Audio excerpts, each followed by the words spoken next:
What is going on, everybody? Todd here, joined once again by DorkyRae and Thrabalen of Thrabalen Gaming. That's never going to get old. You know that, right? The fact that I'm always introduce you as Thrabalen of Thrabalen Gaming. Yep. Well, that's what I am. Yeah, well, yeah. Fair enough. I almost changed my Twitch handle to that. It's Thrabalen Gaming. I'm glad I didn't. Fair enough. So. Because then it would be Thrabalen Gaming of Thrabalen Gaming. Thrabalen Gaming. And that would be that'd weird. Be awful. Yeah. It would be awful. So, what has... So, it's been a week, to say the least. 7 days, yes. Yeah. 168 hours. I mean, I'm still making adjustments because when I set this up before, Ray was kind of sitting a little lower. So now I have to adjust. I'm sorry. Here. No, you're fine. I fixed it. Now I got to fix it again. Actually, I was sitting a little bit further away from the computer. Yeah. Because you wanted to show off your backwards shirt. And I'm not showing it off now because it's backwards, apparently, even though it's not on my screen. Yeah, well, fair enough. I'm not letting that go. We're not letting it go either. I'm mad. I can imagine. I can understand that. But yes. But yeah, so what I think is interesting is we're all streamers, we're podcasters now, which is great. Mm-hmm. And I enjoy doing podcasts. It's no fucking secret. But when it comes down to it, we all started in the Twitch game before we came here. Mm-hmm. And it leads me to something that I think we should have done, or at least going forward we should do. What are we playing? I will kind of start with I knew that Balen. was coming, and I was just like, what? Yeah. So we'll start with Maybe Balen. we should have discussed this beforehand, right? Yeah. I mean, it's not like I already asked this question and said, hey, I'm going to say this. I guess I wasn't expecting it so soon or something. I don't know. That's how you fucking start shit. We're not going to do it like at the end of the show and be like, oh yeah, by the way, we're getting ready to wrap up. What are you playing? Yeah. Fair enough. So Balen, what are you playing? Well, in addition to Cross Out, which I didn't gush about last week. Totally didn't. But not at all. No. You totally didn't get people to play that game as well. I mean, no. It's not anything like a new Marvel Heroes or anything. Anyway, I'm also playing Stellaris, which is currently their 2.0 expansion, where they've changed the entire game. And actually, it's a lot fresher. It runs better. So anybody who was playing Stellaris and your CPU was bogging down, basically, they've changed all travel from warp to hyperdrive. Okay. What that means is that instead of being able to go to literally any star in your range, ships can only go Master of Orion style through hyperdrive. Which means the computer doesn't have to figure out all this shit about, okay, which planet do I go to when there's like 3 choices in that system. So that's actually pretty cool. Yeah, sounds like a good change. Excuse me. Yeah, they figured out a way to basically make it run smoother by essentially removing some of the choice from the AI because they have to calculate every single planet that they can get to. So nice. I'm in favor of that, especially because as I used to play, it would be like after like 20 in-game years or so, they really start to bog down. But I haven't even found that happening yet. So yeah, 2.0, good to come back to if your computer isn't a supercomputer. So that's what I'm playing. Yeah, I mean that's actually pretty cool. So we'll get to Ray because Ray's got to think about this. So, I played a bit of Cross Out. I hit a weird spot in the game where, like, I was like, part of me was like, I really like this, and the other part of me is The only thing that sucks is that it's basically entirely PvP, and I get matched with people at higher levels than me that Actually, have way better gear than me. So I have a question about this. Were you was this happening this weekend? this was happening last week.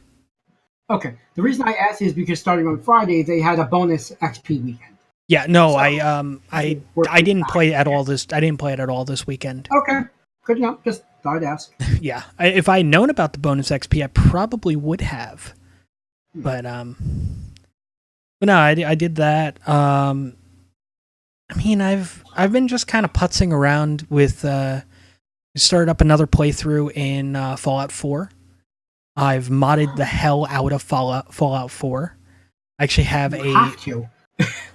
Well, I mean, the list of mods like I have, and it's just like some of them. It's like, why wasn't this in the game to begin with? So like one of them, like one of the mods I have is red lipstick for women because there's no red lipstick in the game. Yep. Like, how do you fuck that up? Yeah. The mod that I'm glad people put in makes your settlers less stupid. Because they start off dumb as bricks. One of the mods I also have installed is called Get Out of My Way, which allows you to push people out of your way. So let's just say you have Dance with his fucking power armor standing in a doorway and he doesn't want to move. You typically cannot get past him. And so you have to walk into the room and then he'll kind of move a little bit and then you got to try to get past him. Now I can just walk up to him and hit R and push him right the fuck out of the way. And he ragdolls. It's terrific.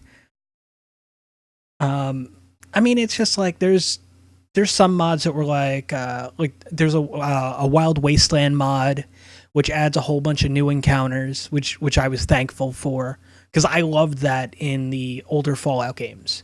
I loved that in Fallout 2 especially. I loved it in New Vegas. And not being in there was a problem. I have a mod for Damage Threshold, which was a major system in the original Fallout games, even though Deathclaws completely negated it in New Vegas. I mean, it's just certain things that make the game feel better for me to play. That's the biggest thing. I mean, some stuff, I mean, it's just for fun, like to get out of my way. Other things where it's... So, what I think is just funny is Ray muted and then unmuted and walked away and then muted again. Yep. Sorry. There we go. Sorry. The dog was jumping up on the couch and I couldn't get anyone to come in earlier and... Well, so you muted for that initially, but then when you went to walk over, you unmuted yourself. Oh. And then when you came back to unmute yourself, you muted yourself. Yeah. I thought I had unmuted myself before that. Nope. Sorry. It's all right. But yeah, so we have If you're happy and you know it, clap your hands. So I have something like 50 mods running in Fallout 4 to make the game playable for me. And by playable, I mean enjoyable. Yeah. Oh yeah. Certain things it still can't do. I can't have it change the way perks work. I can't do because I enjoyed the way that perks, traits, and skills worked in New Vegas, in Fallout 2. I mean, I enjoyed that. Fallout 3 didn't have it still had skills, it didn't have traits. But New Vegas did. So I mean that's a thing. And then what else am I playing? I also just started yesterday Agents of Mayhem, which I'm going to get a lot of shit for saying this because it's not a Saints Row game and blah, blah, blah, blah, blah. It is actually rather enjoyable. I'm having a great time. Like, the humor is spot on. Mm-hmm. I took down the first lieutenant in the main story, and it's a 3-part battle, which is fine. And the second part of the battle, he puts a shield around him and throws energy balls at you. Mm-hmm. So they make your the person Friday, who's kind of helping you out, like through kind of like voice chat, is just like hit his balls back to him, and it's just like that kind of stuff. And I had Oleg in my group, or Yeti, as he is, the Yeti. And he's just like, I'm gonna freeze his balls, and it's just like ball jokes for that entire section, and I mean, loved it. If I wanted to spend an entire fight dodging balls, I would work for Harvey Weinstein. But yeah, so I mean, the humor's there. It's got the Saints humor. I like that. It does have some Saints Row characters, and I mean that's where some of the hate came from. So, Gat was, Gat was a pre-order bonus initially, and then was available for as DLC. Pierce and Oleg are in the game, base game. You don't need anything to download to get them. You need to do missions to unlock them, but it's no big deal. Kinsey, you need to... Kinsey's a DLC. There's 4 Saints Row characters in the game, 2 of which are DLC. And they're so distant. The game itself is so distanced from Saints Row, in a sense. Which I like. I mean, Pierce... Pierce has the Stillwater connection thing going on. So, I mean, they get into that briefly. Mm-hmm. But you got to remember, this is a world without the Saints. So there's that. Because if there was the Saints, then Johnny would be... There's no way Johnny wouldn't be a Saint, It's just the way it is. But I like the gameplay feels good. The game is about choice. It very much is. You have 12 agents you can choose from, and you can kind of mix and match. So it's just like I want somebody that does a lot of DPS. So let me go and choose one of these guys. I need somebody that does this, and they all have skills on top of that. Like there's I think it's like a master hacker skill. There's a couple of them that have that.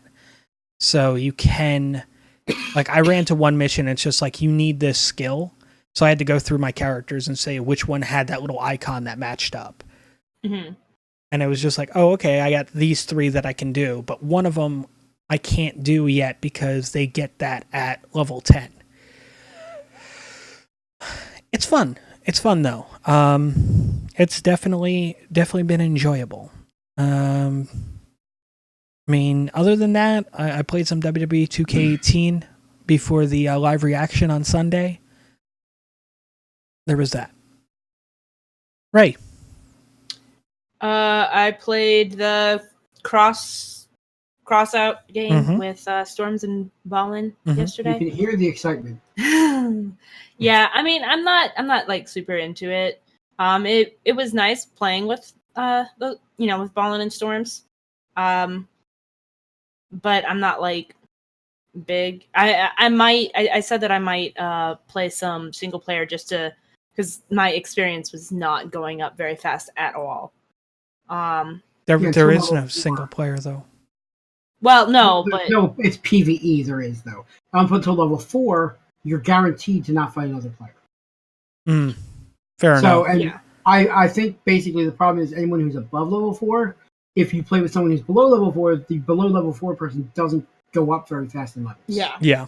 It's to prevent basically people from being power leveled. Yeah, fair enough. So not single player, but like by myself without. Yeah. Ungroup. But I don't know that I'm gonna particularly enjoy that. It's just not my type of game. Fair. I mean, to me it seems of a similar idea to obviously not similar gameplay necessarily, but objective and everything to oh my gosh, League of Legends, I think is what it was. I don't see that. You have If me just said very Warhammer. intrigued by that analogy. Like where you've got your team, and then you've got to go attack the base of the other team. That just captured the point stuff. I mean, Wow. that's I mean, if you said World of Warships, I've been with you on that. one. yeah.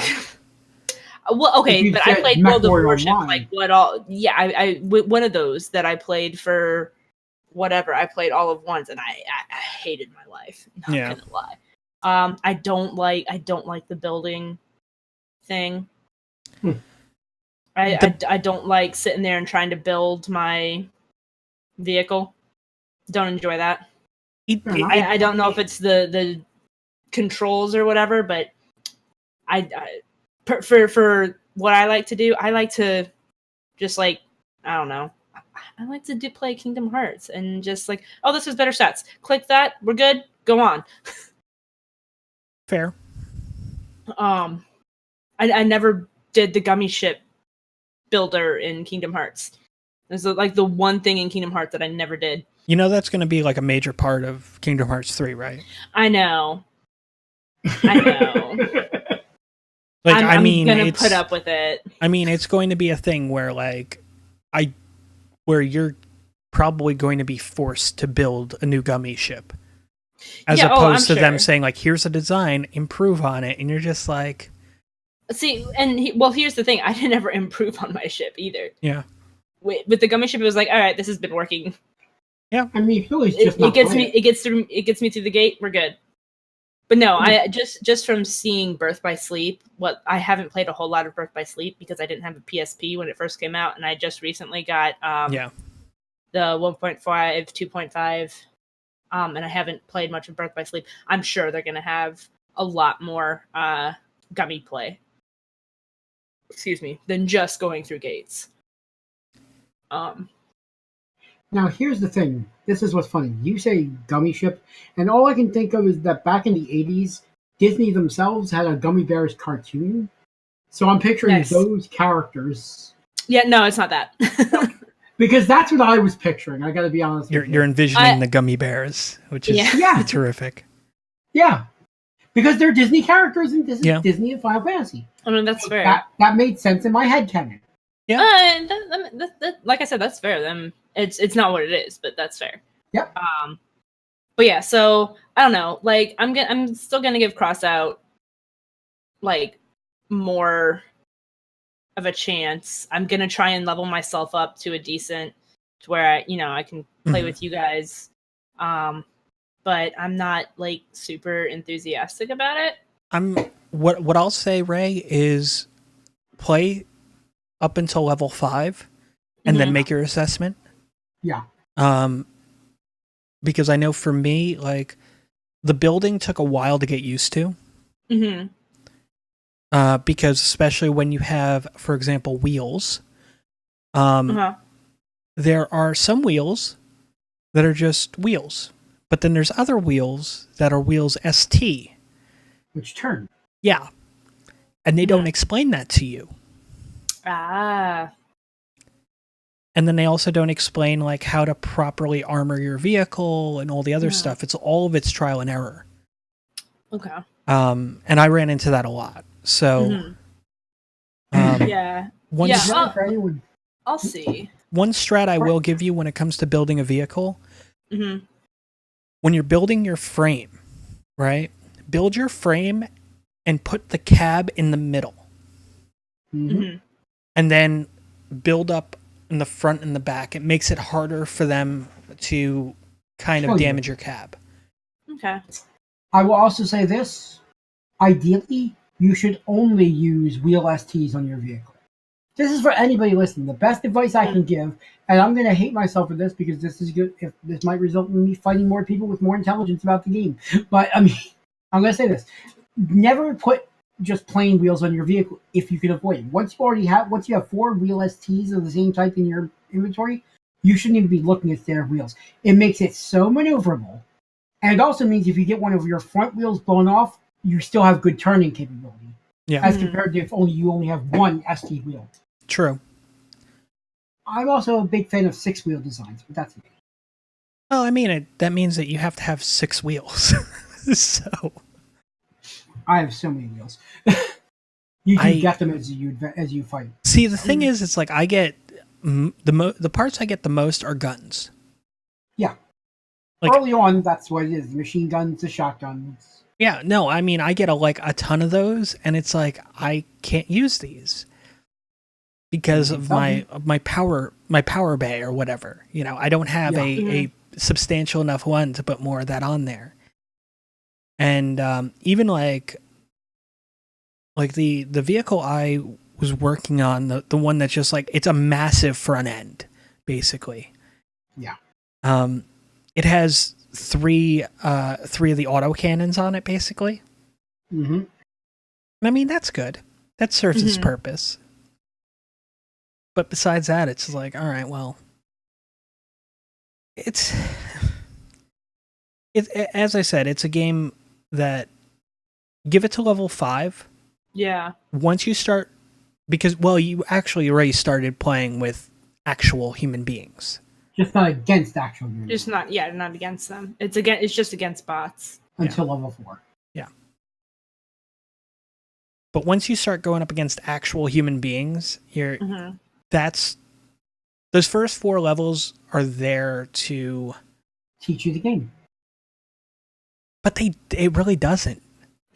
But actually, by forcing you to figure out a lot of it, it kind of does. I mean, through trial and error, you do tend to follow a path that eventually gets you where you want to go. So, arguably, in my case, playing through level 4, I did minor changes to the base vehicle. Minor changes. A little extra armor here, a little extra armor there, no big deal, you know? After that, though, come on. I was just like, wow, match just, I'm dead. Okay. That's a thing. All right, so what am I going to do now? Let me, now it wants me to go into another, no. Let me go back to my garage. Let me spend 45 minutes working on a new vehicle. All right, cool. Let's go into another match. All right, 3, 2, 1. All right, let's go. And dead. And it's gone. Back to the garage. Motherfucker. But I also apparently was getting matched up with people at a higher skill level with better, way better vehicles as well. So I do think basically you also have to pay attention to who's on your team, because if you see somebody on your team who's got like 3,000 more power score than you, yeah, you're going to wind up fighting against people with 3,000 more power scores. Well. Yeah, but at the same time, like, why would they? To me, that makes me think that the matchmaking is broke. A large part of the problem is it's a game that's not very well known yet, so you don't have as many players, and they want to get the match going. Yeah, and when people drop out of a match or whatnot, like, what ends up happening is it gets filled up with bots. Yeah. So what's the problem with doing that? The bots are dumb as dirt. What I'm saying is, I know. I'm just saying. Like, ideally, I think they want to get to a point where they don't even need bots until once you hit level 4. Yeah. The longest I waited on a match was, I think, 15 minutes. I have never had that problem. The longest I've ever waited on a match is about 1 minute 43. And I have played a lot of matches at this point. Yeah. Well, you're lucky. The game itself kind of turned me off to it based on the things that'll get fixed down the road. I'm not ruling the game out entirely. I'm just saying at this point, I realize the game isn't for me. I will say this, though. Try giving it a chance with 3 or 4 of us playing together. You might find that the group play is more fun than the solo play. Yeah. I mean, you're not wrong. If you want to give it a chance. I'm not trying to convince you. I'm just saying, try that, give that, like you suggested, very good level 5, because the game changes a lot after level 4. The game changes a lot when you add more people in a group. True. Because those people always get put into the match together. Fair. Was there anything else you were playing, Ray, or? Disney Emoji Blitz. What? It's a phone game. It's just like one of those matchy type ones. A match And 3? Oh, match 3. Oh God. match 3 or match 4, or Yeah. you know, kind of like Candy Crush, I guess. But it's with it's with Disney emojis, and it unlocks those emojis for your phone. Which, Fair warning. Now that you've mentioned Candy Crush, you're gonna get sued.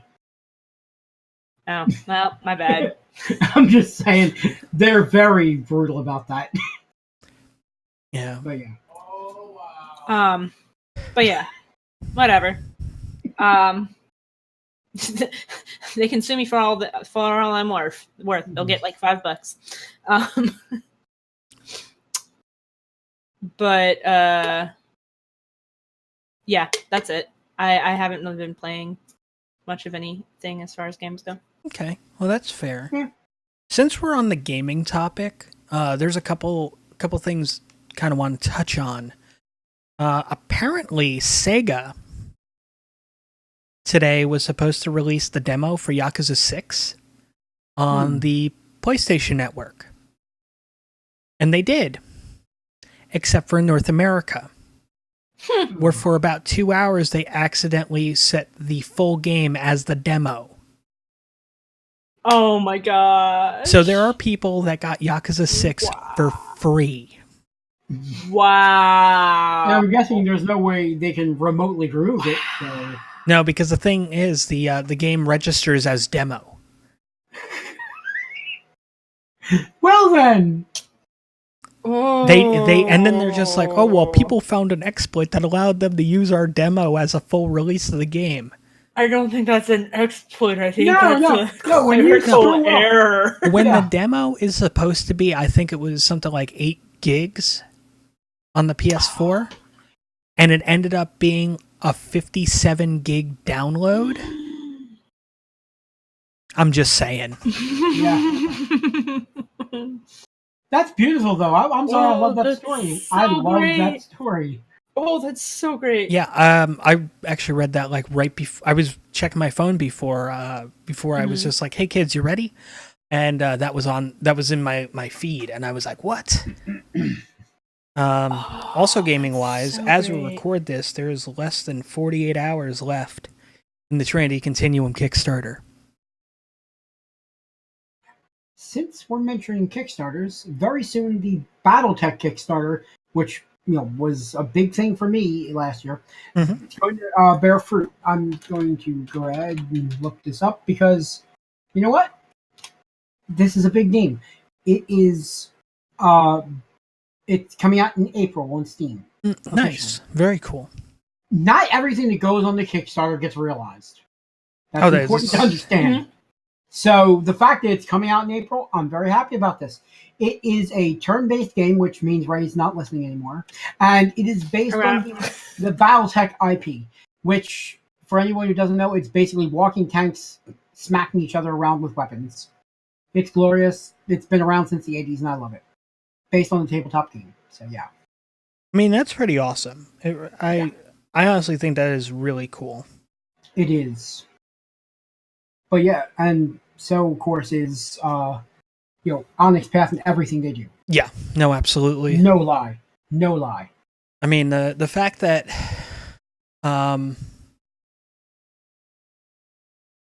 sure that this doesn't. Oh no, actually, I can do that. Nice. Because it's a window that goes above the window, so this is even better.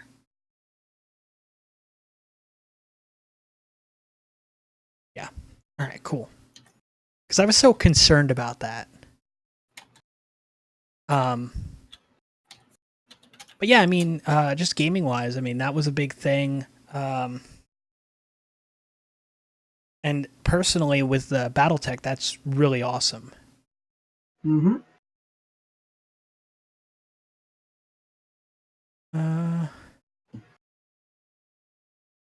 Sorry, I hijacked it for a minute. No, it's fine. Yeah.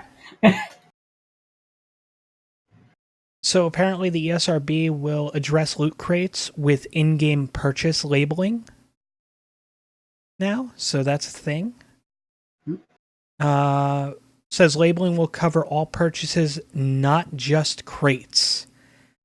So basically, an update on in-game purchases from your friends at the ESRB. They did a whole post on it. See if I can. I love when they do this shit. Like, is this going to be big enough for me to read? Yes, it is. You may have noticed that we've been a little quiet on the topic of in-game purchases and loot boxes, but we've been listening, in fact. In fact, we've absorbed every tweet, email, Facebook post, and singing telegrams sent our way. And we've been working to develop a sensible approach to let gamers and parents know when a game offers the option to purchase additional content. Starting soon, ESRB will begin assigning a brand new label on physical games, in-game purchases. This label, or as we call it, interactive element, will appear on boxes and wherever those games can be downloaded for all games that offer the ability to purchase digital goods or premiums with real-world currency. This includes features like bonus levels, skins, surprise items, such as item packs, loot boxes, mystery awards, music, virtual coin, and other forms of in-game currency, subscriptions, season passes, upgrades, e.g. to disable ads, and more. We're also launching a new website, parentaltools.org, to help raise awareness to the helpful tools that parents can use to manage the amount of time or money those crafty kids spend playing games. This is the first step of many! I didn't want to go and say this is the first step of many! We'll continue to discuss how to further enhance our rating system with publishers, developers, gamers, and especially parents. And we'll continue to make adjustments as the need arises. Thank you all for your patience on this and your love for the games we rate. ESRB. So, I mean, let's be serious for a minute. How useful is the ESRB? About as useful as the MPAA as far with the motion picture ratings. Yeah, I mean it's. I've worked retail. I've sold games before, and I can't tell you how many times I would have a parent come up to me with a mature rated game, saying, "Is this appropriate for my 10-year-old?" Oh, look, right there. And I would be like, like, what do you think that means? And then I would spend time educating. Yeah. Where I'm just like, right on the front of every box, it's got a label. It's got a rating on it. This one is M. M is for mature, which is 17 plus. Now, at the same time, it is up to you, the parent, to decide if this is appropriate content for your child or not.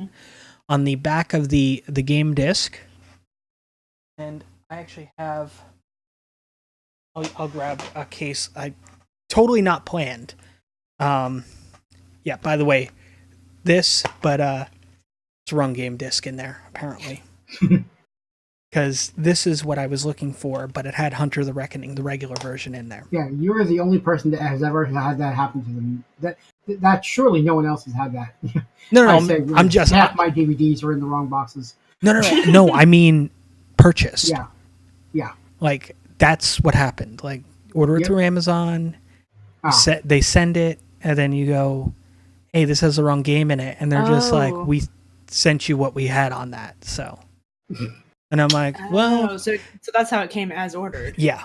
So when I'm thinking to myself, I'm like, "Well, if I could just find the game disc, then cool." But then I also have, and I essentially have a backup copy of Hunter the Reckoning for the Xbox, which hopefully gets backwards compatibility on the Xbox One, because that'd be terrific.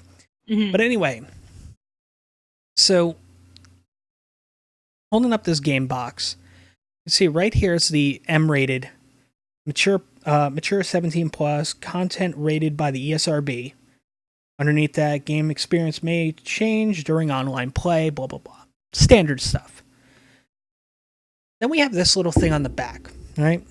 Mature 17 plus. The M rating And then it tells you what the fuck the rating's for. This one is for blood and gore and violence. ESAB content rating, and then, of course, the website. How many times would I have to go and say, they're like, well, my 10-year-old really wants this game. And I'm like, do you think it's appropriate content for you? Because I cannot, like, if a kid came up to me and wanted to buy, for example, the new Call of Duty, Mm-hmm. because that's usually what it was, or Grand Theft Auto. That was another one. Mm-hmm. When Grand Theft Auto 4 launched, which 10 years ago, shit. Yeah. Grand Theft Auto 4 launched. I can't tell you how many times people were. Mike, I'm looking for that auto game. What kind of auto game? It's something with Grand. You know, they drive cars and I'm like, that describes a lot of games. And they're like, it just came out, and I'm like, you're not talking about Grand Theft Auto, are you? I think that's what he said it was. And I'm like, okay. And I'm like, I have like 50 copies of it sitting right here. And they're just like, do you think this game's appropriate for my 12-year-old?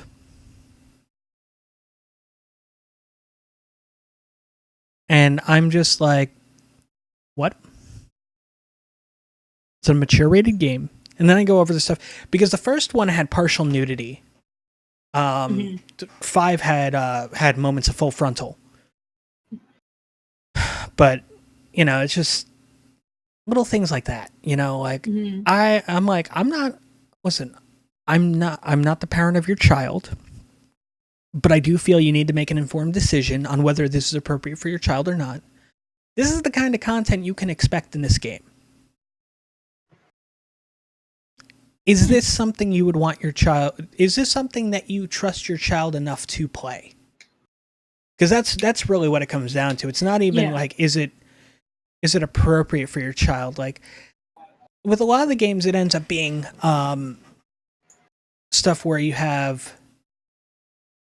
like, a lot of the shooters, right? There's a bunch of shooters that are rated T, you know? Mm-hmm. Is that appropriate for your child? That's entirely up to you. Can your child differentiate between fantasy and reality? Which is essentially what it comes down to. Because basically these are guidelines. These are not hard rules. Yeah. Though most retailers do have you go by the hard rules on it. I can't tell you how many times I had to ask for ID on M-rated games. Oh, agreed. I'm just saying, as far as for the parents, these are guidelines. Because some kids can handle a game like Grand Theft Auto. Some adults will freak out at Mario Brothers. I mean... Yeah, well... That Mario trauma, though. I'm just saying, basically, there are way different levels of what people can handle, what they can't. Yeah. But, I mean, there should be a label on games that tell you what type of game it is as well. Because I know, for example, I'll take Brutal Legend. Brutal Legend looked like a hack and slash game, and you get like a quarter way in, they go, by the way, now it's a real-time strategy. And you're like, what? Yeah, it's a real-time strategy game now, so enjoy. And I enjoy real-time strategy, so I was like, oh, this is pretty cool. But it turned a lot of people off from the game, you know? Yeah. I mean, much like some games where it's just like, oh, hey, this is... Part of the game is, like, they show the footage or the trailer, and it's like, I really like the gameplay. This is really cool. And you find out that gameplay is, like, equivalent to, like, 30 to 40% of the game, and the rest is, like, platforming. And you're just like, are you fucking kidding me? Yeah. Ray just yeah, exactly, Ray. Exactly. Fucking platforming. Yep. Yeah. I think that should be something put on there. Yeah, platforming where if you don't hit the magic pixel, you get to run the last 5 minutes all over again to get back to where you were. Yep.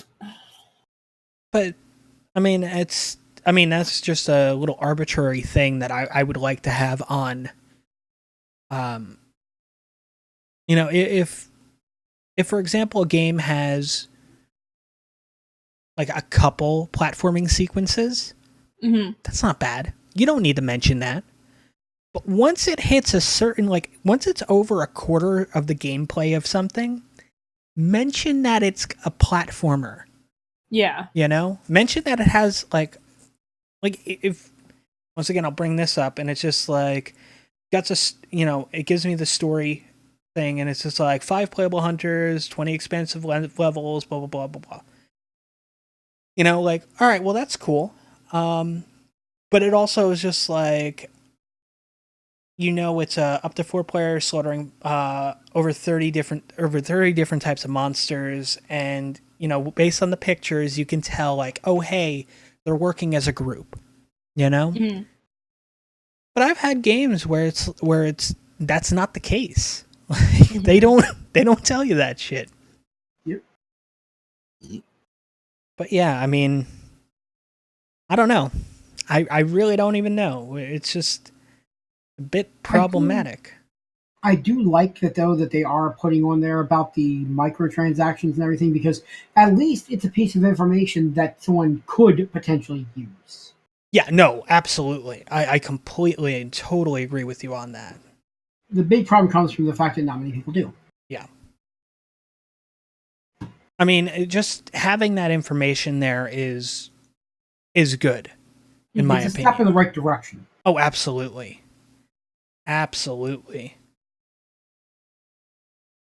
And I mean, just the way that some of the stuff's handled. Like microtransactions, and it doesn't have to be loot boxes, they can be intrusive. Yes. At times. You know, you don't need every little bit of content to enjoy a game. You know, you find out what's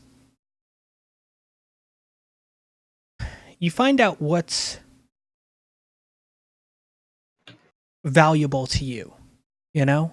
Yeah. You know, and I'll go to the game, I'll go to Agents of Mayhem. Agents of Mayhem has, I think, 4 DLC packs. It's got what, and it's maybe 3. We have the Gap pack, we got the Lazarus pack, and then the safe word pack. But then we also have all the other costumes and stuff. Okay. You don't need any of that to enjoy the game. You know, the game doesn't do the whole thing of like, oh hey, like Assassin's Creed's done, where to be like, oh, you want to access this mission? Download this. Yeah. Have you played a game where it's done that? Because No, I have not. like every Assassin's Creed game I've played, when you're going through the sequences, the memory sequences, you go, okay, well, what's the next one in the chain? And you go to it, and it's just like, to access this memory, please purchase the DLC. And you're like, are you fucking kidding me? Oh, well, maybe I won't play any of the Assassin's Creed games I own. It ends up being side story stuff you don't need. But at the same time, it's just like, to me, it doesn't feel, it makes a game feel incomplete. You know? Yeah.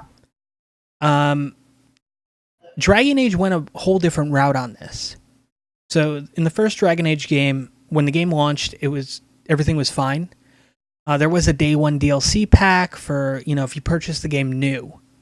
It was their way of saying like, hey, like, try not to buy this used, because if you buy it new, you get a code for the DLC, which is a smart move. It's a good strategy. But then like a month after launch, when you would go to camp, instead of just being the merchant there, there's also another guy there. And you go and talk to him, and it was just basically just like, hey, I have a quest for you. And the thing is, it's like, it gets to a point where it's like, this mission is not really going to it's not going to affect your story per se. I mean, it's more context to what's going on in the larger world as opposed to your main story. So you're just like, oh, okay, well, that isn't too bad. But it was a way for the game to kind of market the DLC at you, which little intrusive. And I enjoyed Dragon Age. I enjoyed the hell out of that game. But I don't know.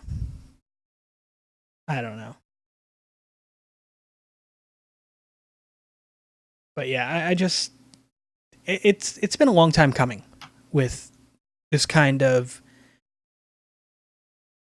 update to packaging and such for regulations and whatnot on that kind of content. So and I think it's about time. There are a lot of people who are against any kind of DLC. Yeah. And the biggest problem with those people is they don't realize that without that, you'd be paying $80 to $90 for a game, for a AAA game, because those prices have been locked in for quite a while. Well, I mean, you're not entirely wrong. At the same time, we also wouldn't be getting AAA titles every, for example, every year. Yeah. There'd be a bit of a gap between them. Like, even take Grand Theft Auto, right? Yeah, there was a nice size gap between Grand Theft Auto 3 and Grand Theft. Well, let's take a step back on that. There was a nice long gap between Grand Theft Auto 4 and Grand Theft Auto 5. It had DLC that was added after the fact, though the main game and its achievements alluded to the DLC, which was interesting. I mean, Red Dead Redemption's another one. Like, I mean, we got DLC for that, and majority of it was for its online mode. You know?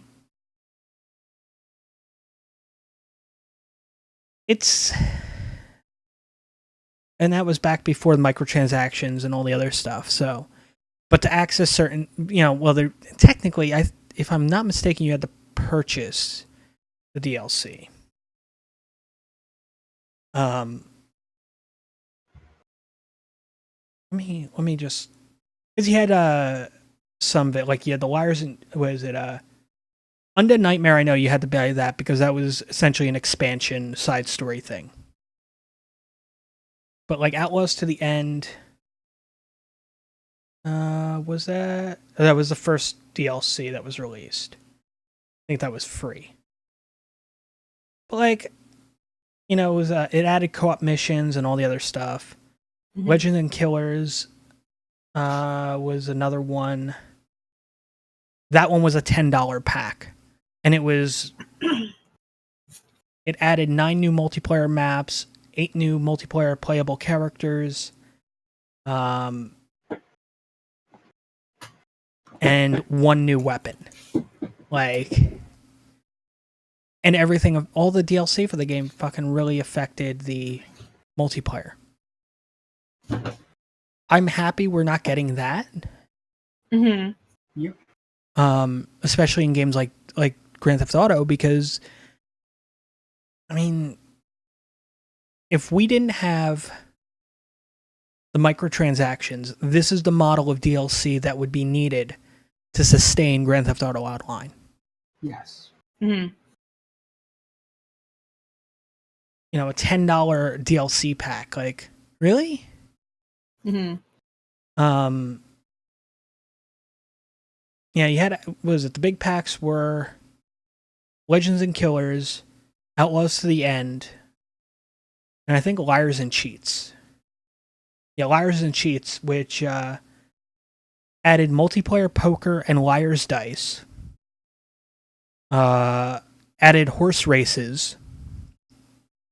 This is GTA or this is Red Dead Redemption. Oh, okay. You blanked out there for a second? Yeah. Well, no, because you just mentioned something about GTA, and then I guess this is if basically they didn't have shark cards.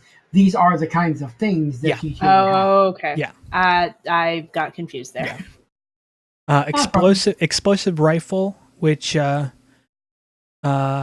new weapon with its own new single player and multiplayer challenges. So you would get this pack; it would give you that rifle for both single and multiplayer. 7 new gang hideouts, 4 new hunting grounds, stronghold competitive mode. Like it's just, and it was a $10 pack. Like. There was a little bit in there, but most of it was multiplayer this, multiplayer that. You don't need that. And I mean, Red Dead's kind of beloved. Red Dead's kind of a beloved game for in the community, you know? Mm-hmm. The free roam pack was intended as a free DLC, but due to restrictions on how many pieces of downloadable content a game could give away for free, the free roam pack content was added to the Liars and Cheats. So basically, in this DLC, there was another DLC that was supposed to be free. Oh. And that free roam pack was supposed to have the gun, the hideouts, and the hunting grounds, and the stronghold competitive multiplayer mode. And posse scoring and leaderboards.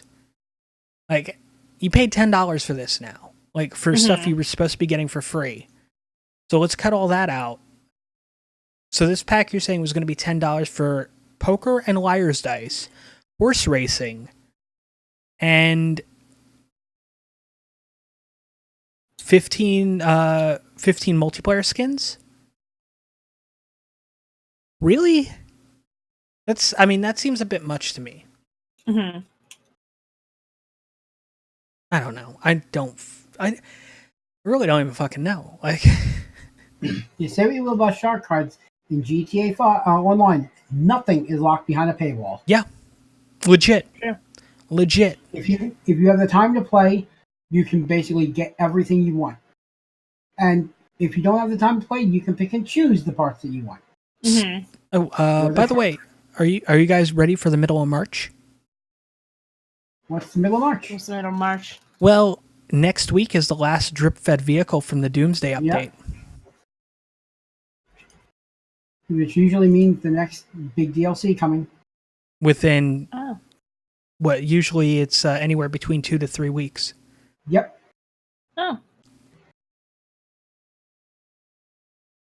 And factor in the fact that apparently there's that whole 10th anniversary Grand Theft Auto 4 thing going around, and apparently a premium edition of Grand Theft Auto 5 being released. Yeah. Wonder what that's going to entail. Playable Nico in GTA 5. What happened? I said playable Nico Bellic in GTA 5. So that's the next DLC, which I hope not. Well, who's Nico? He is the worst protagonist in a video game ever. I wouldn't say he's the worst protagonist. He's up there. He's up there, but he's not the worst. He's not the worst character, but as a protagonist, he is definitely not what you want out of a protagonist. In that, basically, he should not be doing all this gunfighting and shit. He needs a hug and a therapy session, and he'll be fine. I mean, he's just got PTSD fiercely. Yeah. That's his problem. It makes it really hard to play a character like that when you're like, all my decisions are just hurting this character. What the hell? Yeah, that would be kind of hard. So it was about a week ago that this was spotted on Amazon Germany. A listing for Grand Theft Auto 5 Premium Edition. Mm-hmm. There was no details on what it was. Other than the PEGI rating was the same as Grand Theft Auto 5. And it was going to cost €69.95, which the conversion... It's a decent amount of American dollars. So figure about $85, $85.50, give or take, in US dollars based on current exchange rates. Right. And that's assuming the European version and the American version are priced the same. Mm-hmm. Yeah, that's the other thing. Ask Australians how well that works out. Well, yeah, no, you're not wrong. I mean, there's a thought this is basically to bring it all up to current modern standards for the newest gen consoles, which I could see.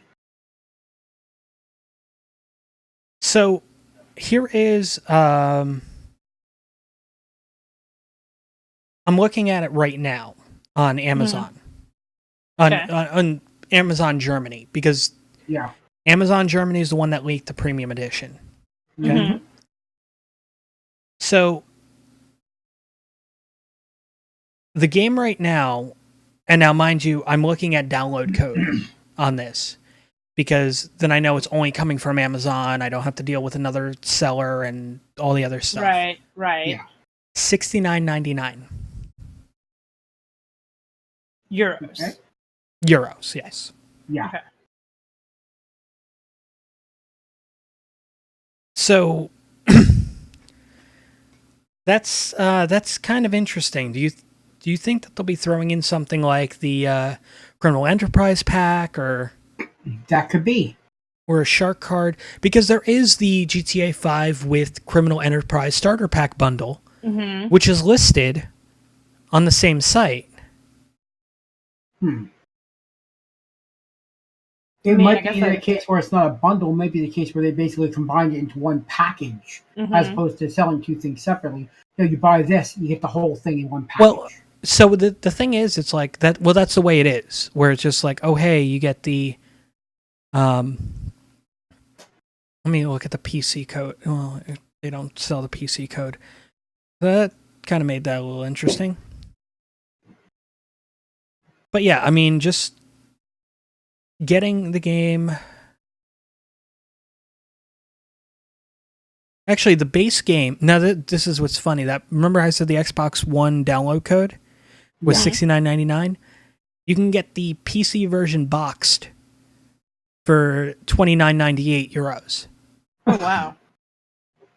So, Well then. and that's sold directly through Amazon, but it takes 2 to 4 weeks for you to get it.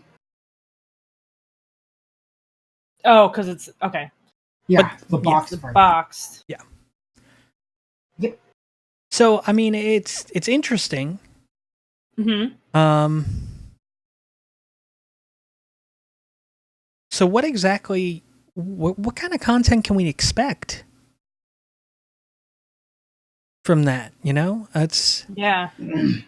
My belief with Rockstar, at the very least, is that it won't be anything you can't just get in the game anyway. oh yeah, There no, won't be no, any absolutely. exclusive content.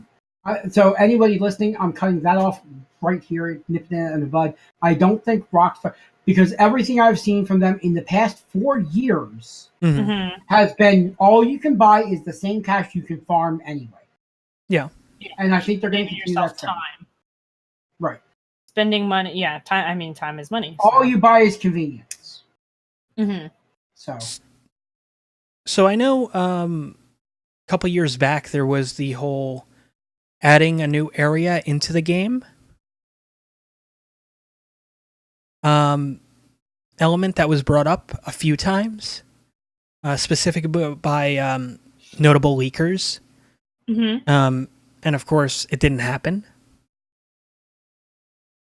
So, what's to say that this doesn't coincide with the release of Grand Theft Auto 4 10 years ago? Mhm. All right.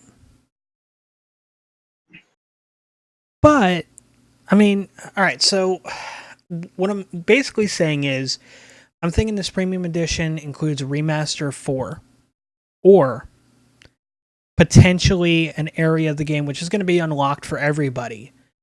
Mm-hmm. But because the the premium edition's only a disc is only on disc. Hmm.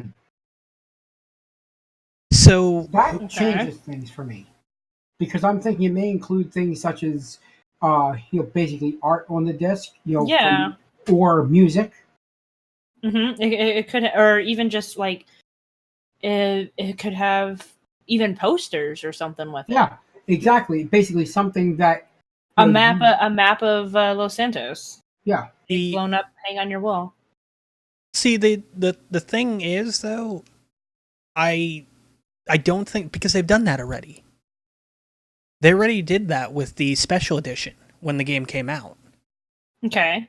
So it wouldn't warrant them doing another fucking $70 release, or €70 release in this case. Mm-hmm.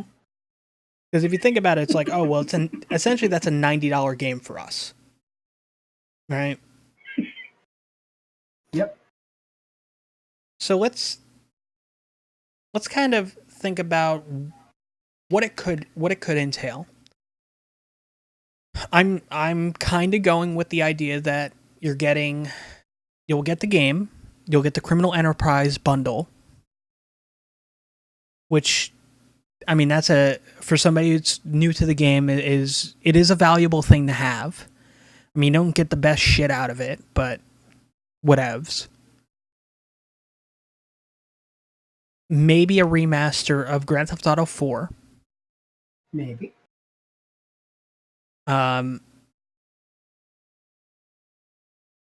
And maybe the new content that's going to be releasing preloaded on the disc. So it's one less download you have to worry about. Yeah. Yeah. That could be. So what would you think the new content's going to be? Like, logically, what's the next step for Grand Theft Auto 5? I like the rumor I've heard about naval capacity because honestly, boats are freaking useless. Yeah, as much as I love the boats in the game, you don't do much with them. We need new boats that are Yep. weaponized boats, naval, some kind of water-based missions. We Yeah. need more sailboats. Beyond just drive to the yacht or maybe sail to, or boat to the yacht, whatever. maybe works. another new thing, kind of like the bunker or the the facility, maybe on the water, maybe a carrier of some sort. Yeah, Place to park your planes. that'd be cool. Yeah, but then why would you have a hangar? I mean, Or- I don't. So Or for your boats, maybe a marina. You know what? I can see that. Mhm.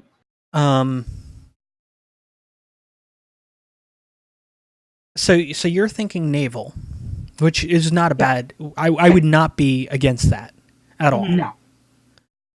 That is my honest thought. That's the most obvious place you can go. Another thing I'd like, it's never going to happen. Rockstar's actually said it's never going to happen, but Rockstar has reversed their minds on things before. I want to see the ability to play the biggest gang in Los Santos that we haven't yet, that being the cops. Yeah. Oh, to play as cops? Uh-huh. New cops versus criminals modes. Yeah. The ability to buy and trick out police cars. Mm-hmm. The ability to own a police motorcycle. That would be. I'm that sorry, would be I nice. want that motorcycle. I've run it in a few of the one of the missions for the motorcycle club, and I want that Yeah. because that's fun to drive. Just because I can. Yeah. But I think that maybe we might see, and this kind of goes with the naval stuff. Mm-hmm. Maybe we'll see Import Export Part 2 that deals with boats. Mm-hmm. There's always that Not a Hipster 2 that was that we were supposed to get, but we got Doomsday instead. I for mean, businesses I'm and not stuff, complaining. Yeah. Which would, Yeah. I mean, I want to own a nightclub. That would be cool. I want to own Yeah. a nightclub or a dive bar or both.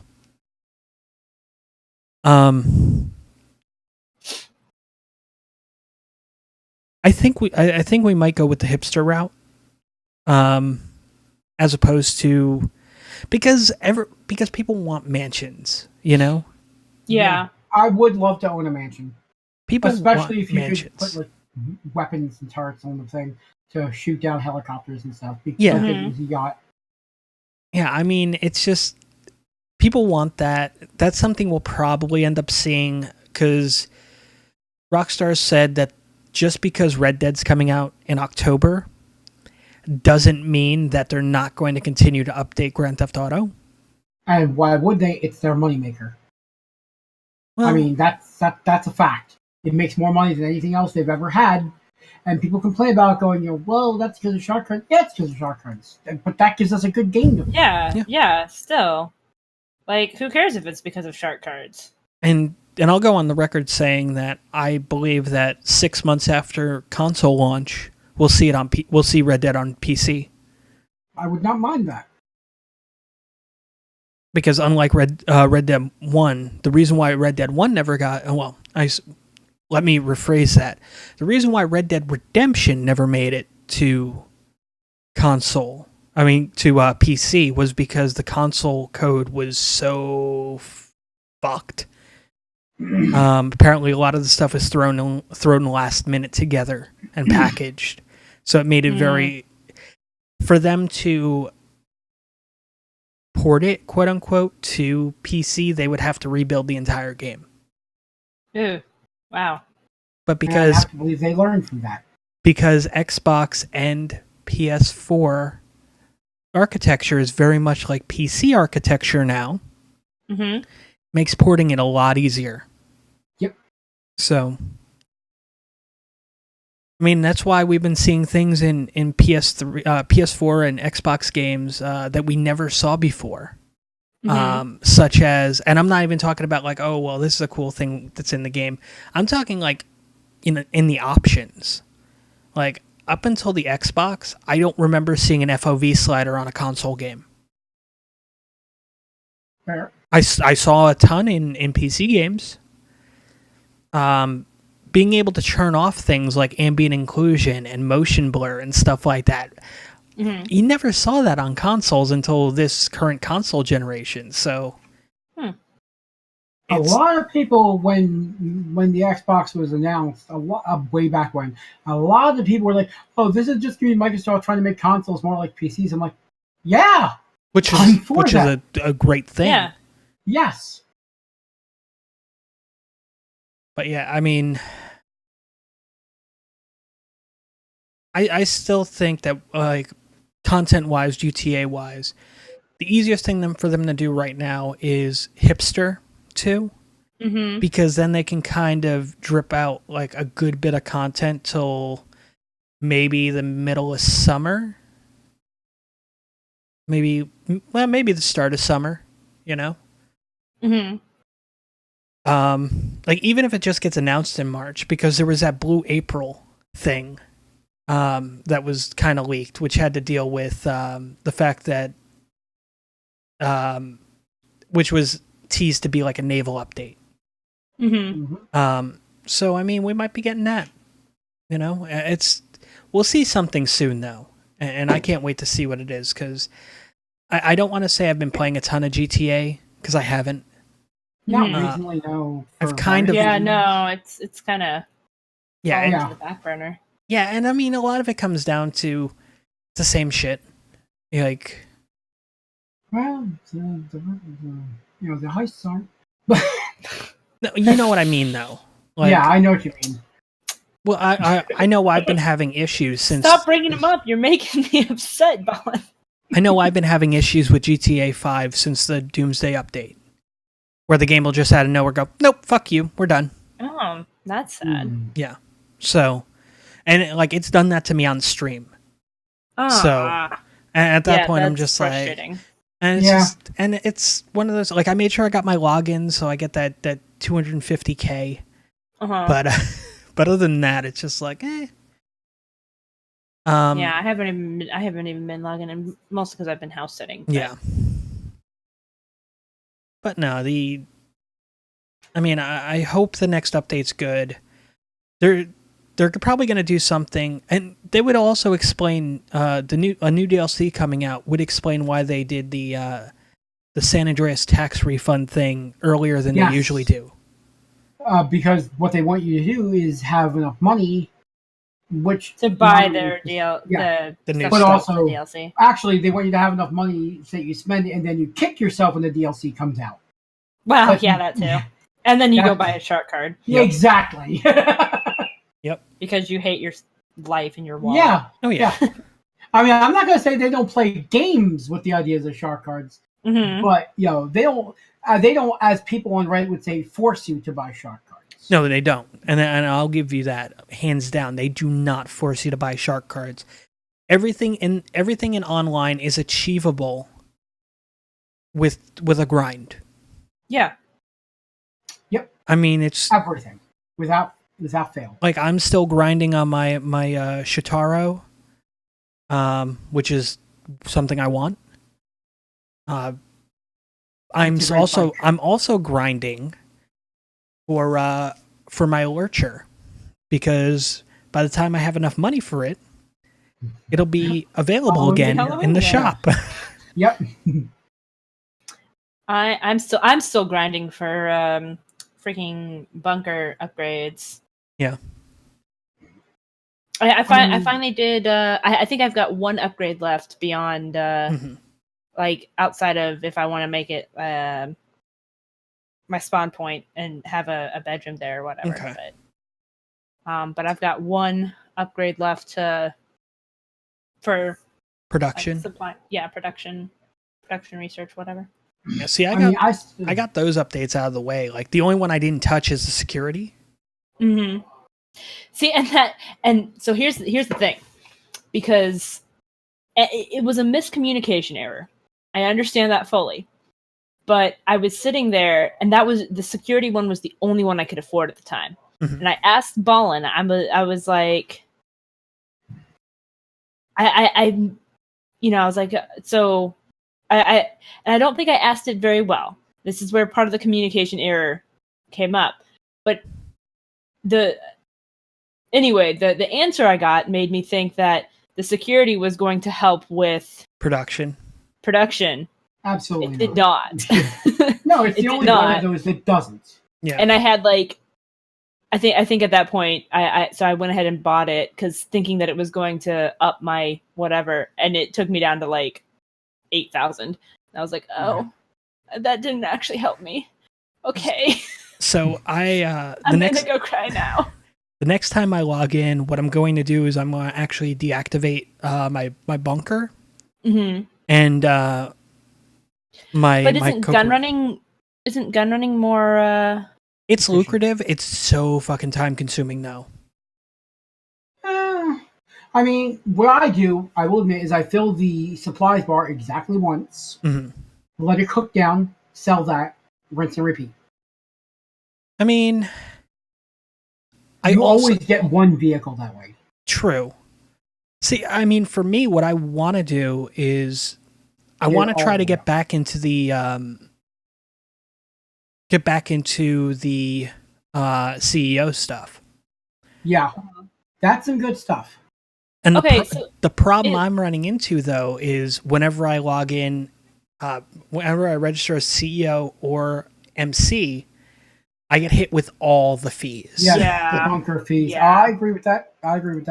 So the only thing though is I would say maybe wait, because I mean you just posted it earlier today. It's double on gun running cell missions. Yeah.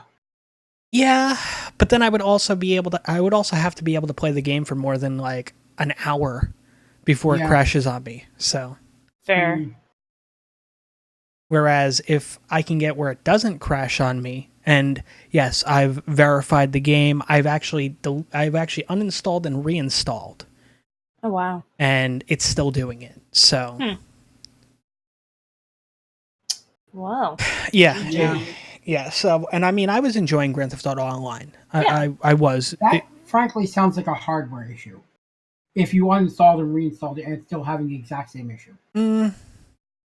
I'm just saying that's what it sounds like to me. Yeah. It might not be. Yeah, I mean, you might not be wrong. But at the same time, he doesn't want to think about it. Yeah. Yeah. Oh, I agree. Because I mean, like I have a bunch of other things that work fine. You know, so. Well, what I'm saying is, it might be something in your hardware that is clashing with something introduced into GTA's code. True. That's where it might come. Basically, it might be something in your exact hardware that other people aren't experiencing as much. Yeah. From an update in GTA. That could be the situation. Because any introduced piece of code has the ability to cause the whole thing to fall down like a house of cards. Yeah, because I mean, with the Doomsday update, they did kind of re-optimize stuff, so it was running better. Mm-hmm. Yeah. And it was going good for a little bit, and then, but the thing was, I wasn't playing long sessions either. So, well, I mean, you lasted long enough. We did because we did a run of the first where we did almost. I think we did almost we did the entire first act of the Doomsday in one night. Yeah. The four of us. Yeah. And it held And it Todd together and for I you did for the that. entire first Doomsday heist, I think. Yeah. Well, yeah. well, we did, but I also had a crash during that. Okay. I So, did not remember that, but yeah. I don't remember. Did you crash during when we did it as a Mhm. four group? Yeah. Oh, Okay. okay. yeah, because I remember swearing and going, "Oh, Todd's offline." Oh, okay. But it was like right after a mission. We had just Mhm. finished a mission, so it was just Mhm. like, all right, well, that wasn't bad. Right. But- it wasn't mid mission. Yeah, because if it was mid mission, then that would have been a whole different animal. Yeah. But yeah, no, it was. We got through. I want to say it was right after the setup, like right after the 3 setups were done. We did It very well one. could have We been. did one mission, and then I crashed out. Mm-hmm. So, but then after Yeah. that, we were able to do the other 2. That very well could be. But yeah, I mean, I don't know. I like how this episode became very much Grand Theft Auto. I got to make a pun. I love You it. had to make a pun. And it was a pun that didn't make me groan, so I mean, Yep. Yeah. I mean, I also have been. Last night I was kind of delirious because I was just so exhausted and I couldn't get any sleep, and I'm just tweeting pictures of stuff. So I mean, like we had a character with high charisma and a warrior of more of lawful alignment with good charisma. That's a paladin, you know. Yeah, And that was beautiful. That was beautiful. no, the beautiful one was Lilu Dallas multiclass. That was beautiful too, but yeah. That's a Paladin was better. That's a I'm paladin. sorry. Yeah.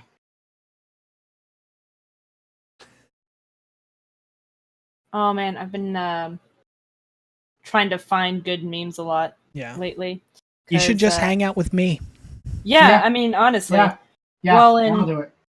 so at my job, I am now pretty much in charge of our social media Oh, nice. for the store. Yeah, which is Only great. use all the dankest of memes. yeah, I don't know. Like I'm the most technologically advanced worker there, which is scary when you take into consideration that it's me. Fair enough. So Memes are concerned. There's this great one based on a Japanese game called Zero Wing you should check out that's been floating around lately. Oh, really? Ooh. I feel like that's a trap. No, it's not a trap. Just Just the way you started laughing after you said it has me a little concerned. Not gonna lie. I know there was a meme last night I found, and I was gonna share it, and then I didn't, and I forget why I didn't. But I saw it, and I'm just like, yeah, I'm pretty sure Balen made this meme. But for the record, for anyone listening and who doesn't remember this, the game Zero Wing is where the infamous line of gaming "all your base are belong to us" comes from. Ah, okay. Set us up the bomb. See, I didn't know this. So. Yeah. It has some of the best English you'll ever see in a game. Oh God, they mangled the language in the translation. But yeah. But yeah, Ballin. So the meme I saw was nobody wants to play a cleric in this campaign. I find your lack of faith disturbing. Oh, that's fantastic. That's beautiful. That's absolutely beautiful. was good. Yeah. That was good. Yep. That was good. I just sat there and I chuckled to myself for That- 10 minutes on that one. See, now I like stuff like that where it's witty. Yeah. It's witty. It's not just. It's not mere wordplay. Yeah. Well, I mean, it was, like last night, my night consisted of looking up that and then sending corgi mix, cross mix puppy pictures to Maury, just so I can get a reaction, because it was kind of funny. I want those pictures. And this is where I enraged the entire internet by saying, I am so done with corgis. They're just everywhere. Oh, they Fair are. enough. But they're adorable, so... Yeah, no. But anyway. You need to see the Chihuahua corgi mix that I found. That actually sounds like a hell spawn. It kind of looks like a hell spawn. Why would you mix a corgi with a rat? And again, that's going to give me hate too, and I know it. I don't care. They are bulging-eyed rats. So, funny enough, the body looks pure corgi, the head looks pure Chihuahua. Oh God, that's horrible. That's horrible. But no, like I remember as a child, there was when I lived in South Dakota. So this is like first, second grade. Mm-hmm. And there was I was walking with a friend and his big brother. And I don't remember where we were walking to, but there was a Chihuahua in one of the yards. And that's just going crazy. And the big brother turns and yells, "Shut up, you rat on crack." And it's always stuck with me. It's like Chihuahuas are rats on crack. They are. They Direct all your hate mail. I'm also sick of pugs. P.O. Box. Sorry, but I am. Do what? Sick of pugs. Yeah. They're all over too. I feel so bad for them. They're adorable, but they're not healthy. They're not adorable. I think they're adorable. They're ugly as sin. No, I think they're cute. They look like someone smashed their face with a brick. Well, yeah, and that's where they have so many breathing problems, and so they have so many health problems. Yeah. I feel so bad for them, but I also do think they're cute. They're the dog equivalent of Persian cats. Yeah. The way that the whole corgi thing started was Maury mentioned that she wants to get a corgi husky mix. Those are so gorgeous. Oh my goodness. I love corgi husky mixes, and I love corgi German Shepherd mixes. They just look like miniature versions of those actual. It's terrific. It's adorable. So, I mean, if I'm going to get a husky, I want one big enough I can ride. I mean, yes, but so we want a horse-sized husky. Gotcha. Well, if you want a dog that big, get an Irish Wolfhound. Or Huskies and German Shepherds are the only two dog breeds I really love, because I have this problem of I have to be able to look into a dog's eyes and see a glimmer of intelligence to be able to trust them. That's fair. That being said, you should look up Marimas are wonderful dogs. The picture that I sent in our critters section, the little puppy, that is a Marima puppy. They're really good livestock guardian dogs. So like if someone's got like sheep or because Balen has tons of sheep in his. Well, I'm not saying that Balen should get a Marima. I'm just saying he should look at them. As far as like the intelligence in the eyes and everything, they're gorgeous, and they're such I can't really see that. dogs. I can't see that in a picture. Is the problem? Yeah, that's fair. Look into the animal's eyes. That's fair. As they're looking at you. See, you know how you remedy this situation? You come visit me. No, you get cats. Because you don't even have to look them in the eyes to know that they're intelligent. You just know the cat's smart. Yeah. I got to spend last week with 4 cats. Of course, there was 3 dogs too, but I will say not all cats are smart. I used to have a pair of cats who were terminally stupid. They were just morons. But it's the law of averages. Yeah. Like, eventually you're going to find a dumb cat. Yeah. much like occasionally you'll find a smart dog. Direct all your hate comments at...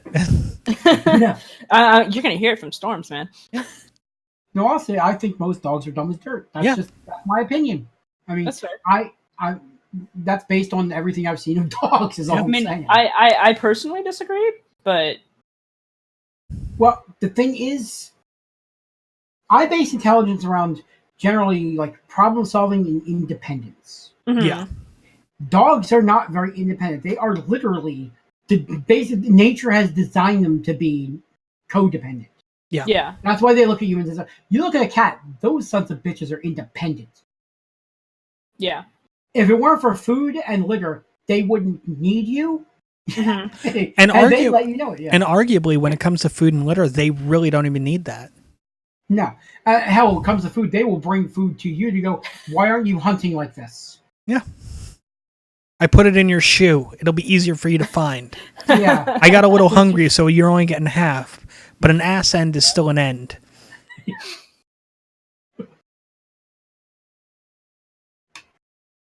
You know, speaking of cats, I mean, there was a major cat-themed production out recently that I kind of been I was wondering how we were going to segue into it. I was just like, we have veered Yes. sharply.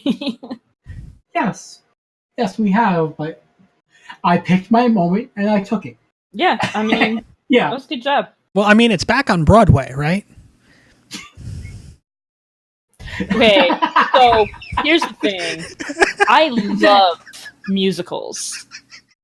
I No. mean, but the musical Cats, hell no. I can't stand that musical. Why? I don't know what it is. But like I went and I tried to because I love watching musicals live. We have a live open air theater Mhm. just 30-45 minutes away from here. And my mom and I went to go see Cats.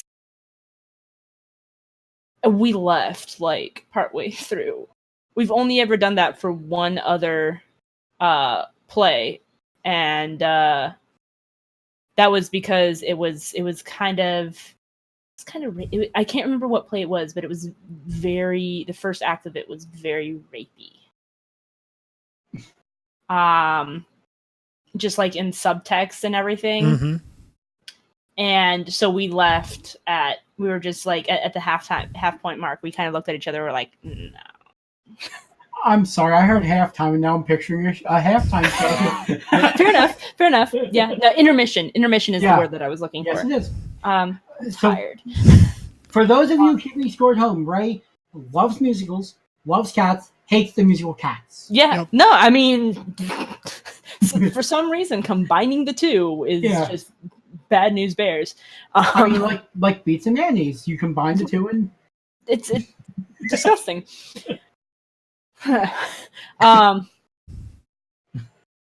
But yeah, no, I hated that musical. Anyway, back to Black Panther Balen's is the subject we've been dancing segue. around. Yeah. So Black Panther. So yeah, Black Panther came out 2 weeks ago now. Week and a half. Yeah. Give or take. It's close. Yeah. About a week and a half By the time ago. you're listening to this, it'll be 12 days. Yeah. So the elephant in the room on this movie. Pretty sure those are rhinos. Yeah.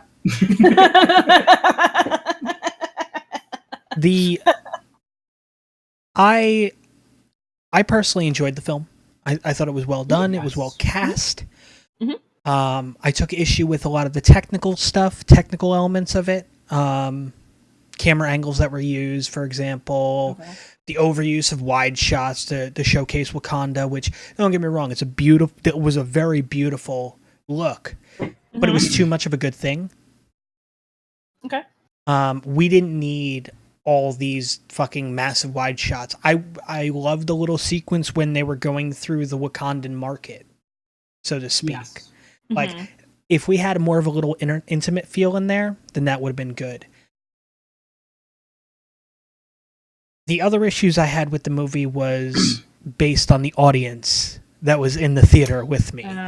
So Which is a very personal issue. I mean, Yeah. you can't blame the movie. Is all no, I'm saying. well, not entirely wrong, but we had a lot of people that were only seeing it because it was a black superhero, and so when they mentioned things like Civil War event and everything like that happened, they were just like, what the fuck are they talking about? Also, every white person that was on screen got booed. That's unfortunate. Yes, it is. Like Martin Freeman. Like, there's a little scene where he basically gets barked at, which is terrific. Hooted, yeah. Yeah. When that happens, that was every time he was on screen before that scene. Including people saying some comments such as, "Why is he in our movie?" Now, I'm going to contrast that with an observation I made. And that is, Marvel managed to do something that no other film I have ever seen managed to do, with basically, and that is to make African history and culture a mainstream movie. Now, there may be I'll give you others that, but what my point is, they completely missed the point. These people. Yeah. Yes. They do not speak for Marvel. They certainly do not speak for the filmmakers. Yep. So, no. As another example, I mean, I saw one comment about basically how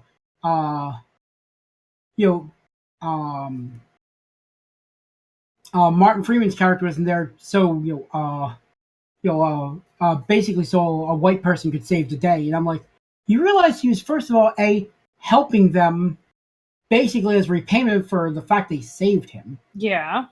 And B, basically he did not steal the scene in any way during that. No. He was not doing any of the fighting. He was helping take out some of the ships heading out. Yeah. That's about it. So it was the fact that he was a pilot and everyone else was being total badass. Yeah. it follows along with the everyone else was busy being awesome. He had the pilot. It follows the theme of the movie, which is we are all one people. Yeah. Yeah. Mm-hmm. Which, sadly, I think was lost on a lot of audiences. I mean, I also saw someone say that the point of this is from the opposite side of what Todd was experiencing, in the far opposite direction, in that there were some people of paler complexion who made the observation, oh, well, this movie is all about how white people are bad. First of all, I'll redirect you back to the Martin Freeman point. Yeah. And the only person who was saying that white people are bad was the villain. Yeah. You're not supposed to sympathize with the villain. That's not the viewpoint the movie's espousing. So the other thing, and at least in the screening I went to, the audience was way more behind Killmonger than T'Challa. That doesn't surprise me at all, which is, again, missing the point.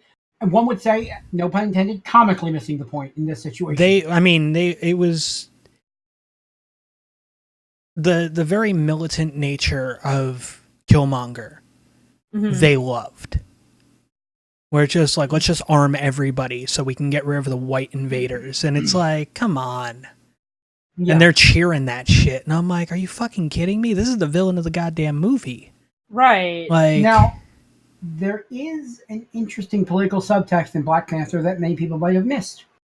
I only discovered this recently. It's just it might not have been intended. It almost certainly wasn't intended. But so we have a story of basically two people from the same ideology, basically completely different ways of going about it.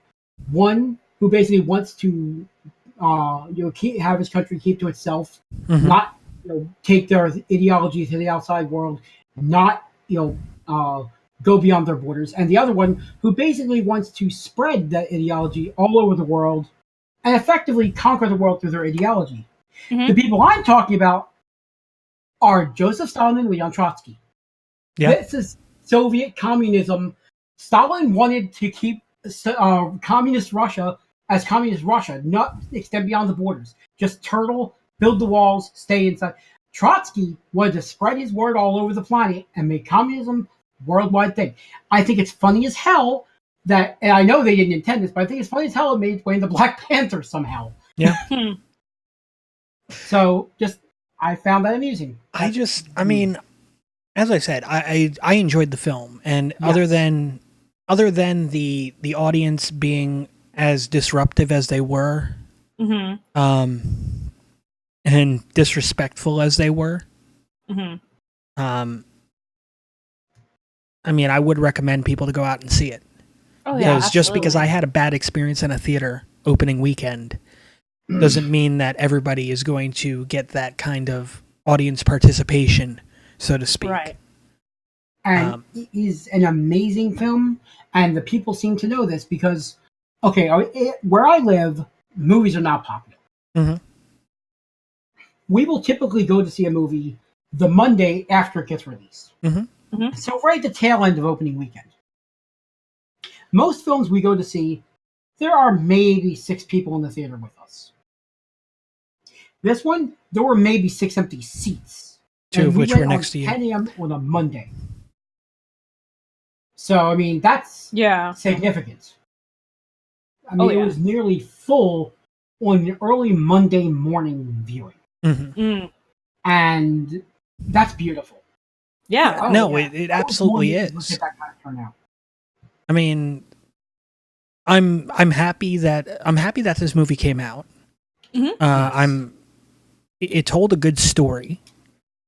It's probably one of Marvel's most engaging films that didn't have a comedic tone to it. Because, I mean, Guardians was very, very engaging, but had a heavy comedic tone to it. I mean, what's going to happen when you have fucking Chris Pratt in something, you know? Yeah. I mean, But yeah, I mean, Black Panther hit everything I wanted in a Marvel movie.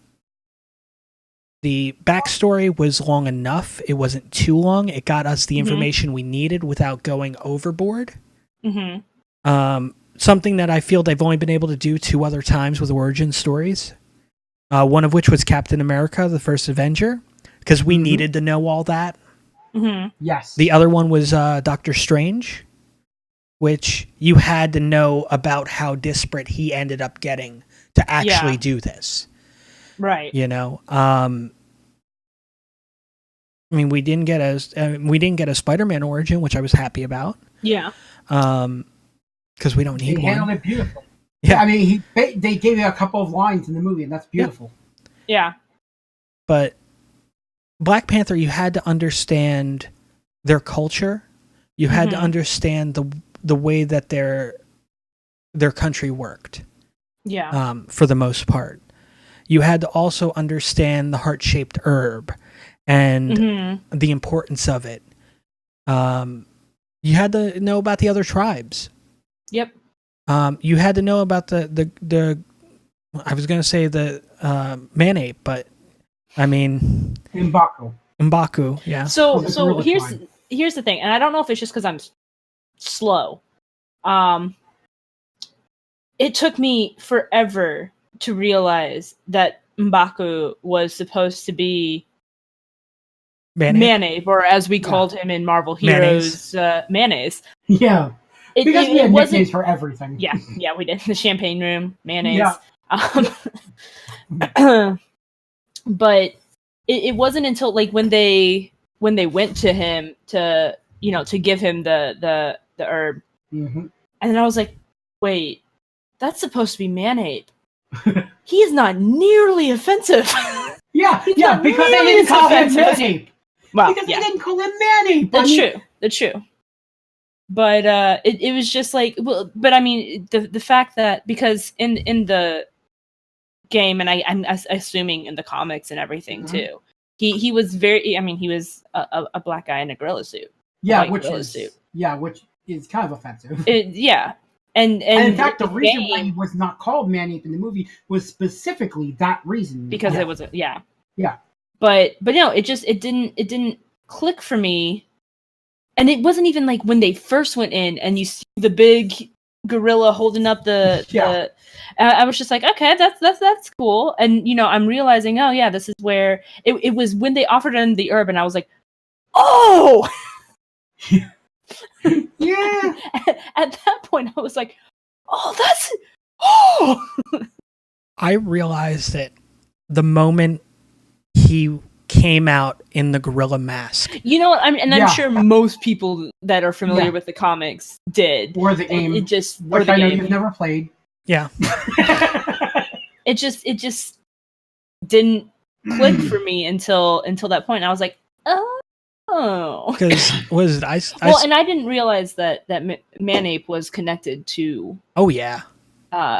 I just knew he was an offensive character in the game. No, he is pretty much the Red Skull to Black Panther's Captain America. Which I can understand that now. Yeah, yeah. But like going in without that comic, with only the very minimum game related knowledge of characters, it took me a while. Yeah, I mean, Man-Ape is to Black Panther what Bullseye is to Daredevil, Yes. in a sense. And actually, the best analogy I can think of where he was what Sabretooth is to Wolverine. Yeah, no, actually, that's a way better one. That is a way better one. He's almost the same kind of character. Mhm. He's just far more brutal, far more vicious. Yeah. Yeah. Which is why him giggling at the vegetarian joke was such a beautiful thing. Oh my gosh, I loved that vegetarian joke. Oh, that was it totally diffused the wonderful. moment. It was beautiful. Oh, it was so great. It For the was so record- great. For everyone listening, for the record, as of this moment, Black Panther has grossed more domestically than any Marvel movie not named Marvel's The Avengers. Yeah. Mm, It is the second highest grossing Marvel film. that's awesome. It is. That's awesome. I mean, it looks like it's going to make at least $1 billion worldwide. Shit. Nice. It was such a good. It was such a good. It movie. is. So my mom only likes. I mean, my mom watches some the Marvel movies, but the only ones that she's really been gung ho about has been Captain America. The ones that are Captain America. Which all of them were awesome. So Yeah. Yes. She hasn't seen Black Panther yet, but I'm 99.9% sure she's gonna love Black Panther as much as she loved Captain America. Yeah. Partially because I think it had the fewest obscenities that I've ever seen in a Marvel movie. no need for Outside of Captain America. Yeah. Language. Yeah. Yep. But I mean, because I think there was the flip off, and then I think the word ass might have got thrown in a few times by Killmonger. Other than that, they may have said hell. Yeah. But that was as far as the obscenity, and that's a big thing for my mom. So I'm just going to take. Go ahead. Sorry. Oh no, I was just. You go with your point because mine can wait. Well, I'm just dropping in a moment to say they need to give Andy Serkis more movies. Yes. He was fantastic as Claw. Yeah, I was upset that they killed him off. Killed him. But they Um, need to do that to show that Killmonger was serious. Yet yeah, blah, blah, blah, blah, I blah. see that. I think that because Marvel has always had this issue with villains in the first movie in a series, they typically kill off the villain.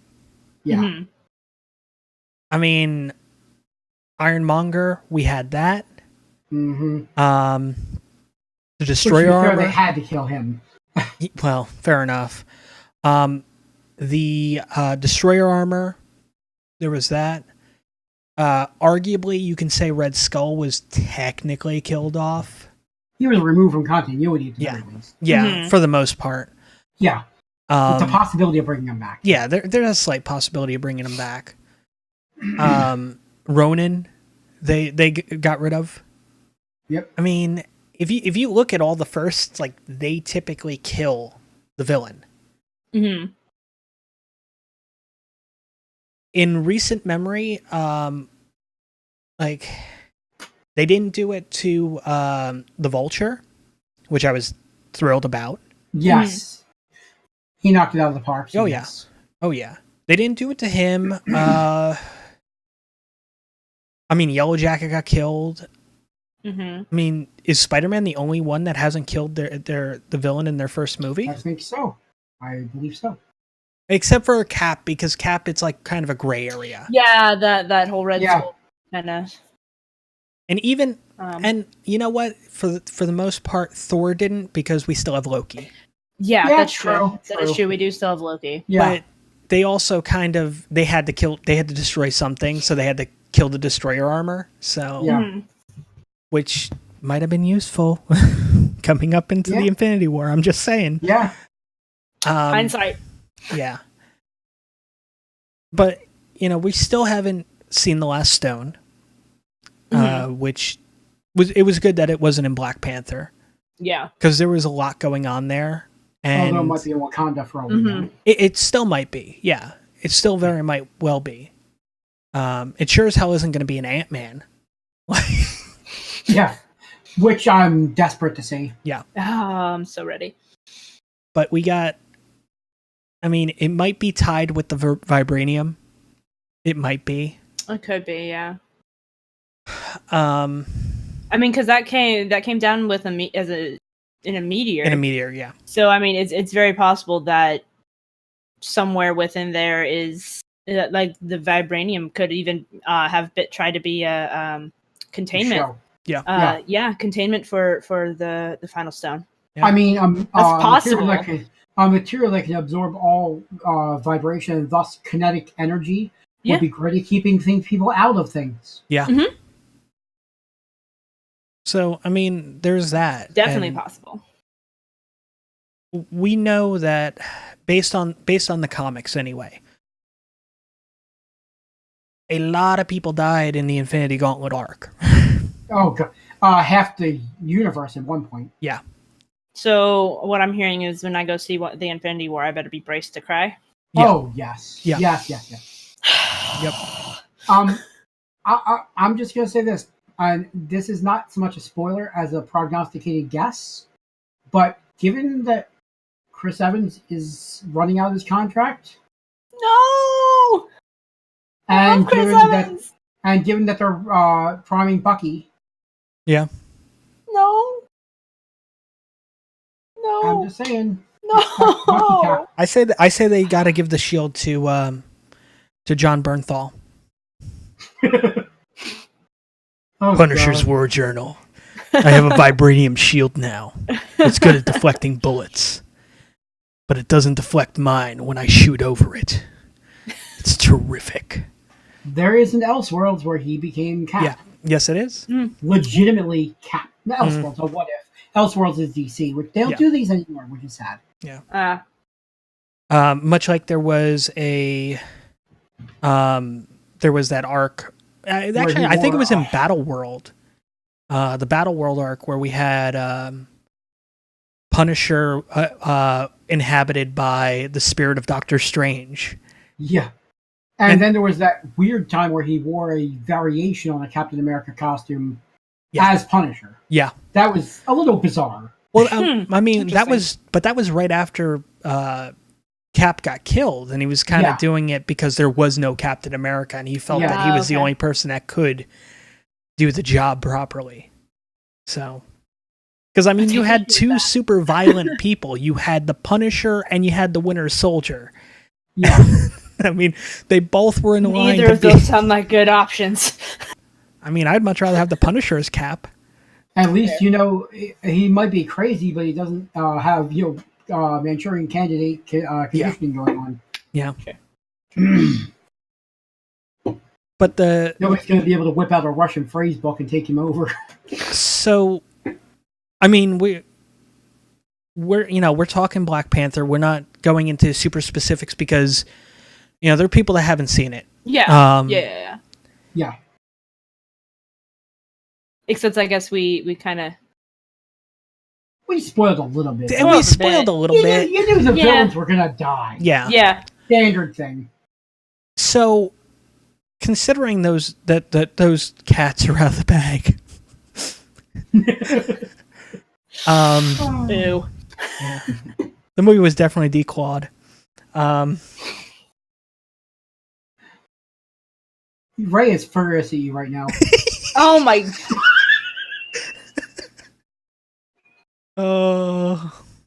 Are you Shuri?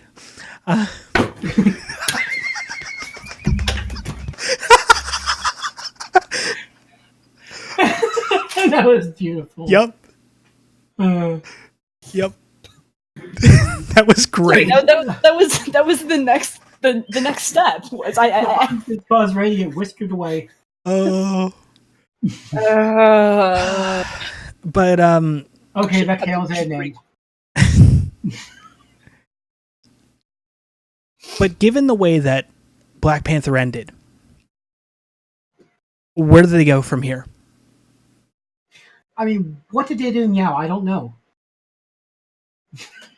Sorry, I had to get one more. But no, I have to agree. There needs to be a Black Panther 2. Mhm. Because money will demand that. It's Yeah. already been in the works. Yep. But even if it weren't, money would demand that. And I can't argue with that idea because this movie's going to make over... It's already the 22nd all-time top domestic box office movie. It's in its second week. Yeah. Yeah. You know there's going to be a sequel. Yep. So... And it didn't have drop off like Batman v Superman either. Because remember when Batman v Superman did like super amazing numbers its first week, and then the next week I think like it only did like $2 million or something like that. Yeah, it was just like There's something here. Yeah. But the problem is, it's like you've killed off your villains. Panther does not have a large gallery of villains. Yeah. mhm. Mostly because a lot of comics readers don't care about him, unfortunately. Although I think that's going to change now. Oh yeah, Yeah. no, absolutely. I mean, the biggest thing I see is, and I've seen some names thrown around. Like some people are talking about Malice, and it's like they're not going to go that route. Yeah. They're not going to go Malice yet. That's probably like if they do that, that'll probably be in a third film. Mm-hmm. I mean, we can have a whole movie about the dispute between T'Challa and M'Baku.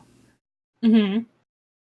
But to do that properly, you would actually have to have him feast on the great white gorilla to get to get the power, Mm-hmm. and then he would have to throw on the pelt. So, and then we have Man-Ape. So, and that is not going to happen. No, I was gonna say Unless- that's gonna run too close to. Unless he wore the pelt as a cape instead of a full body adornment. Yeah, no. Like he Yeah. kind That of wears would it like a be- trophy type thing. Yeah, but without pulling the hood up over his head and Mhm.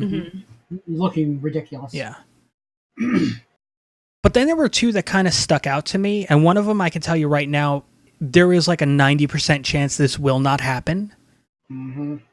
And it was Kraven the Hunter, Yeah. because And the while main reason they why it have happened is white guy hunting down a black guy. Ooh. not necessarily, that's not the big reason why it wouldn't happen. The big reason why it wouldn't happen, because I think they could tell a very compelling story Yeah. Mhm. on why he's there, and now he's hunting the Black Panther. You know? Yeah. They could tell a compelling story on why that would be the case. Oh yeah. The Oh, they can. But yeah. The problem is the rights to Kraven are with Sony. Yeah. They were not part of the shared rights with Spider-Man, much like Venom wasn't. So, and actually some of the Rogues Gallery of Spider-Man is actually still part of Sony's exclusive Sony stuff. Hmm. And that And they, negotiation is always possible. It is. I mean, Yeah. there's a discussion that can happen. And Disney has been very diplomatically gifted since they took over Marvel. Yeah. No, The absolutely. fact we had Homecoming at all is a good sign of Yeah. that. Yeah. The most likely, though, is a character that, I mean, and Marvel's already brokered a deal with this studio in the past. And that studio isn't doing shit with this character. Yeah. Yeah, they just bought the rights. Hell, they might be able to just purchase the rights back rather than broker. They might be able to at this point. Yeah. But Yeah. while they're at it, they might as well get the rights to the Hulk back. I'm just saying. Yeah. I'd love to see that. But But what I'm referring to is Namor, the Submariner. Because Namor and Black Panther do have a bit of a history. yeah. They, It's more recent history, but yeah. but still, I mean, it's Yeah. still recent enough that it's still history that can be played upon. Cats don't like getting wet, that's all I'm saying. Yeah. Yeah. And this is how you become the king of the dead. Yeah. And Ray has no clue. Namor raised a tidal wave to flood Wakanda, killing all of its inhabitants. Oh. Yeah. Wow. Yeah. Yeah. No. I like Wakanda. Yeah. I like its inhabitants. Yeah, well, Namor loves I mean- Atlantis. I'm just saying. I mean, if not Namor, what kind of villain are you going to get for Black Panther? Yeah, I mean that's the thing. You need I mean, don't ask me. I haven't read the comics. You need a good villain.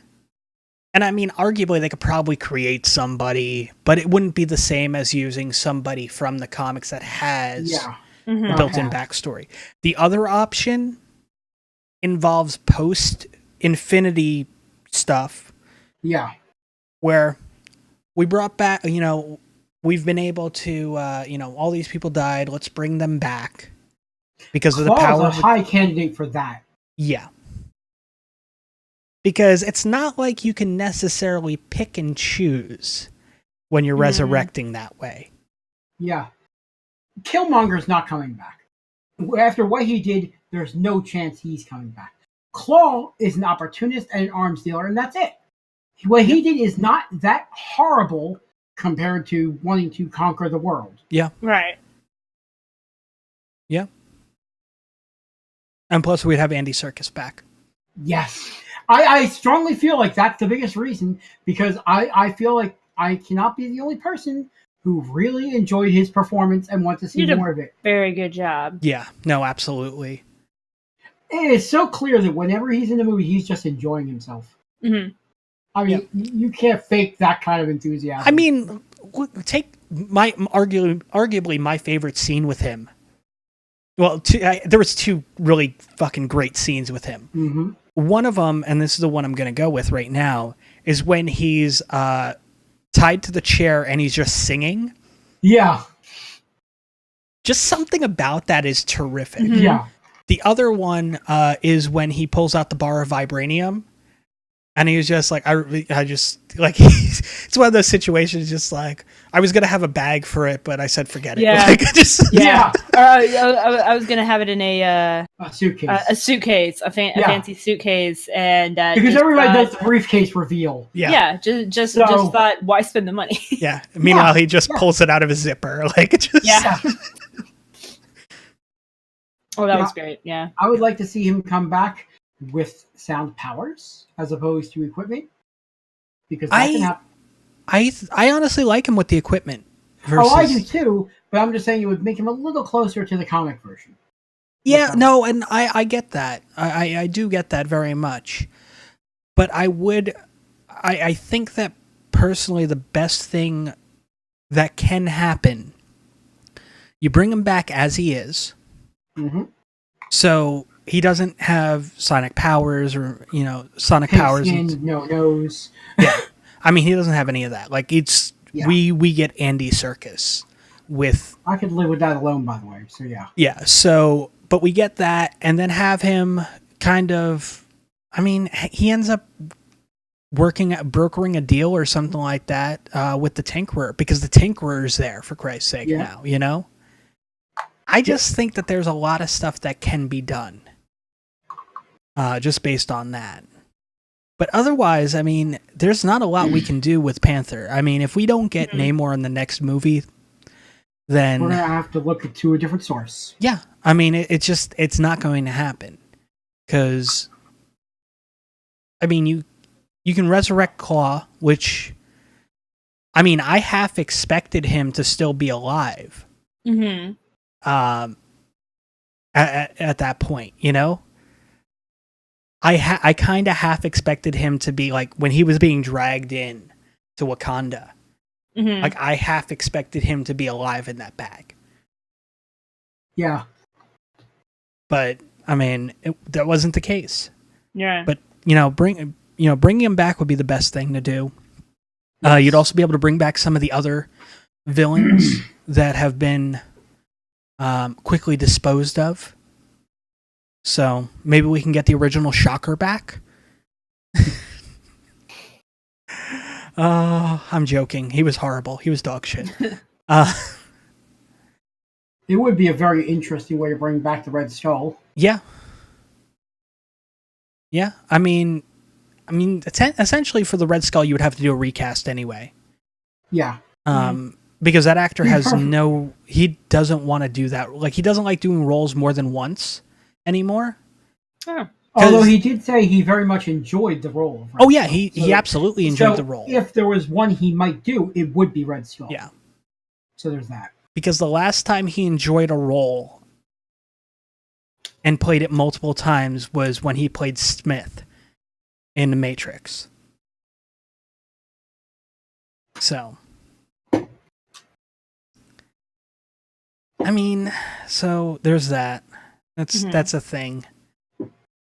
I'm just gonna point this out right now. Right now we're getting, you guys are getting bonus show now. So yeah, you're welcome. We've just gone over the 2-hour mark, and we still have stuff to discuss. Yeah. But Black Panther is not good. But no, Black Panther is very good. It's a very awesome film. You definitely, if you haven't already, go out and see it. This is one that has to be seen on the big screen because I know it's been stated that the widescreen shots were too many, and there might have been, but they're gorgeous. No, they're absolutely gorgeous. Absolutely. It is not the kind of thing you want to see for the first time on a small screen. Yeah, and as I said, it was just small stylistic choices that I had problems with. Which was mostly like camera angles and stuff, and the fact that I saw it in 2D kind of, that's another thing. If you can see it in 3D, do so. Because I know I had problems watching it in 2D. Oh, really? Okay. Yeah, and it was just I watched it in 3D because my dad just bought those tickets. But Todd is prone to motion sickness, so that may be an issue. Yeah, well, and that's my problem with 3D is that there were a couple times where I was just kind of nauseous because I'm also I get car sick very easily. Well, I mean, my dad bought the tickets, so with me, I saw it in 2D. You guys saw it in 3D. Yes. There were 2 sequences specifically I will call out that I had trouble following because apparently, I guess it was because it was in 2D. And that was the casino sequence where it's all the action going on in the casino. You have all that shit going on. It was hard to follow. And then when we had essentially the 2 Black Panthers fighting each other, it was hard to follow because it was just one of those things. Like, I guess it was because of the way it was lit, the fact it was in 2D, so on and so forth. The only way to tell them apart was the necklaces and the color of the stripes, basically. But it was just like, I'm like, all right, well, who's what? I can't figure what, it was that situation. So, and I took issue with that, but removing my displeasure of the way those were shot, it was still a good film. Mm-hmm. Yeah. Yeah. Definitely. But that isn't the only Marvel thing that's been going on. It's Ray? never the only Marvel thing. Oh. Yeah. Yes. Your turn. I have been watching a lot of Agents of S.H.I.E.L.D. I was house sitting this week, so I've been pretty much doing nothing but binge watching. So let's see, last week I had just gotten into season 2, I think. You just started season 2. I just started season 2. I am on episode... I gotta check because now I can't remember the number. I am almost done with episode 17 of season 4. Season 4, that's trying to remember which one's season 4. That the one with Ghost Rider? Yes, Ghost Rider was the beginning. I've already, and so the point that I've gotten into is Daisy and Simmons. This is the first episode where they are in the framework. The framework, yes. I couldn't remember what it was called. But yes, they are in the framework, which is interesting. It's very interesting. Yeah. Yeah. I'm. Yeah. No. It's definitely the previous episode, like where they show May going in the elevator up the. This isn't spoilery because it's been out for exactly. Say whatever you want. May going up the elevator in the Hydra building and the Hydra Triskelion. The fact that Hydra is because it's just wow. It's just wow. That was a great plot twist. Oh yeah. I was not even remotely expecting that. At first, I thought they were all like somehow disconnected because it didn't seem. You thought they were all in their little pocket of the framework. They all had their own story, which would have kind of made sense because I mean it was supposed to make each individual person happy, but I mean that's not the way it is. It's all connected, but it's just weird, really weird, and it no. Agents of S.H.I.E.L.D's never been weird before. It won't be weird after this season. Oh no, not at all. I liked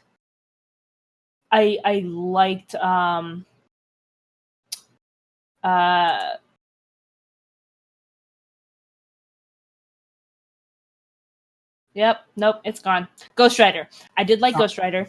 The beginning, I liked the way that they did that. It's so much better than Nicolas Cage.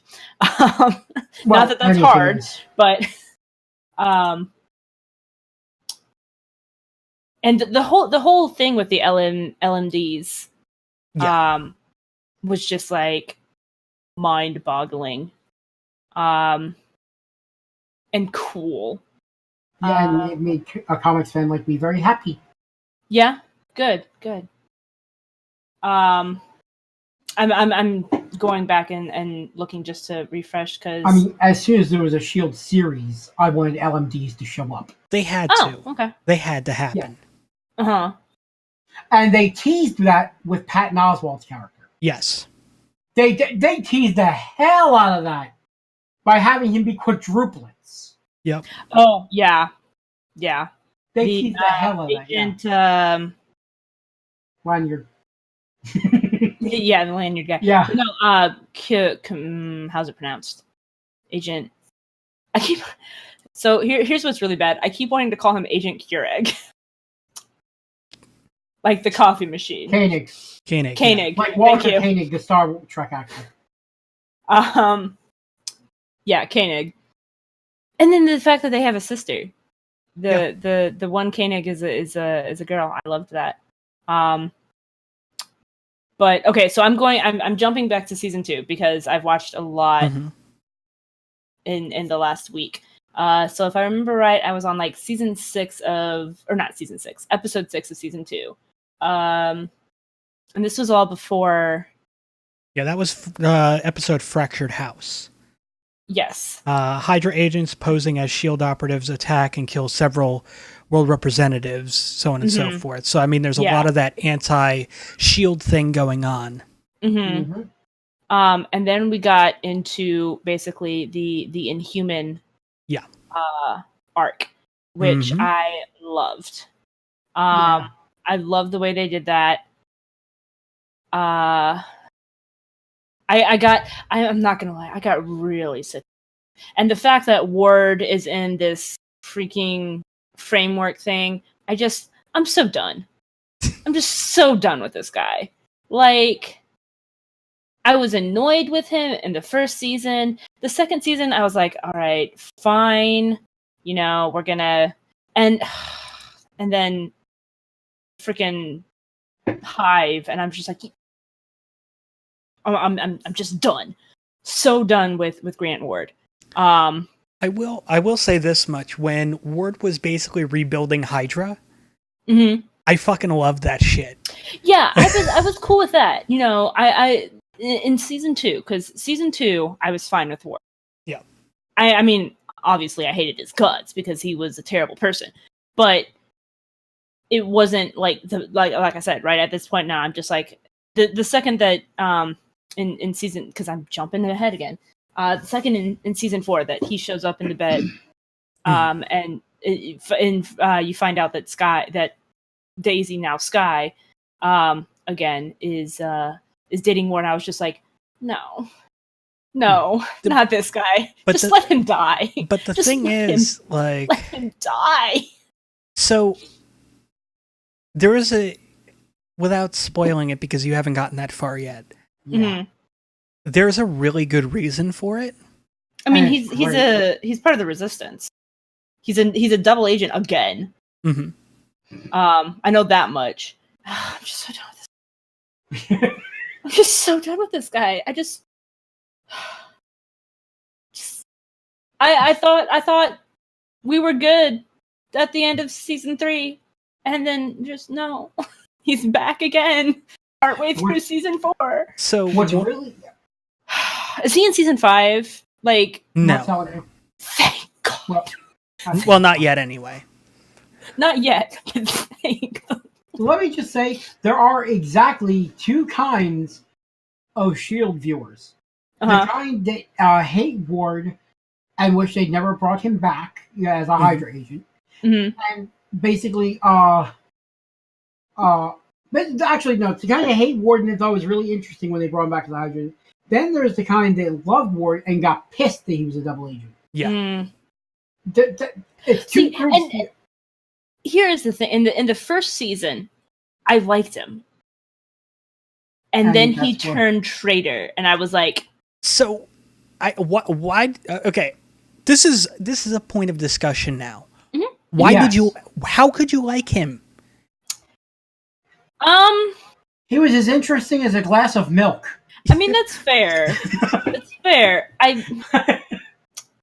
don't know. Like, I liked the way that he was kind of big brother protective of Simmons and Fitz, and of Sky. Well, I mean, he was really protective of Fitz. Well, he was very protective. Okay, no. I'm not going to kill you. I'm going to drop you in the ocean and give you brain damage. But that was after. That was after the point in time where I was just like, oh, this guy. That happened after the betrayal. Once he became interesting, yes. Yeah. Wow. But no, I liked. So I don't know that I liked him necessarily. I liked his interaction with the other characters. Gotcha. I liked the position that he held within the team. Also, it helped that he was in the first few episodes before I saw like other characters. He was moderately aesthetically pleasing. Fair. Now I see his face and I just groan, but that might just have something to do with the fact that I'm tired of him. But we had a whole season without him. We did. Almost did. We almost did. We almost had a whole season without him. Because he's in season 3. It's Hive. That's right. He's in. So yeah. Which also, in turn, made him more interesting. Again, yes. I was just sick of him, and at that point, it was almost overplayed how upset Fitzsimmons was about Ward in general, because they would just get like super distraught every time he showed up, even when they even after they realized Hive or whatever, they would still just get into the fucking well yes ocean. No, I realize that, but I don't know, I just feel like I feel like they just overplayed it. I feel like they William Shatnered it.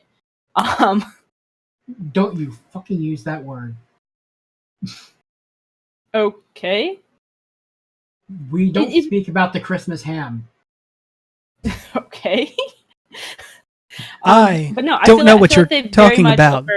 Overplayed, overacted it, honestly. Yeah.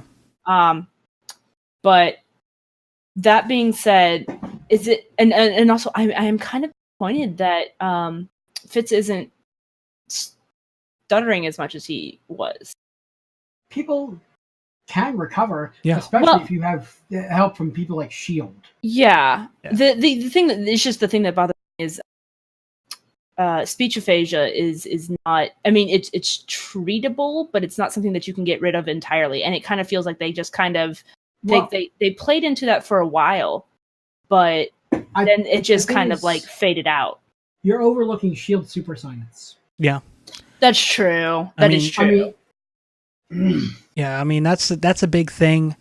But I mean, if they had even alluded to that though, then I probably would have been fine with it. The fact that they just kind of like dropped it and didn't there was no like, I don't know, it just felt like that was something that they were trying to do to enhance his character, which I adore Fitz. I adore Fitz. Fitz is hands down my favorite character in this show.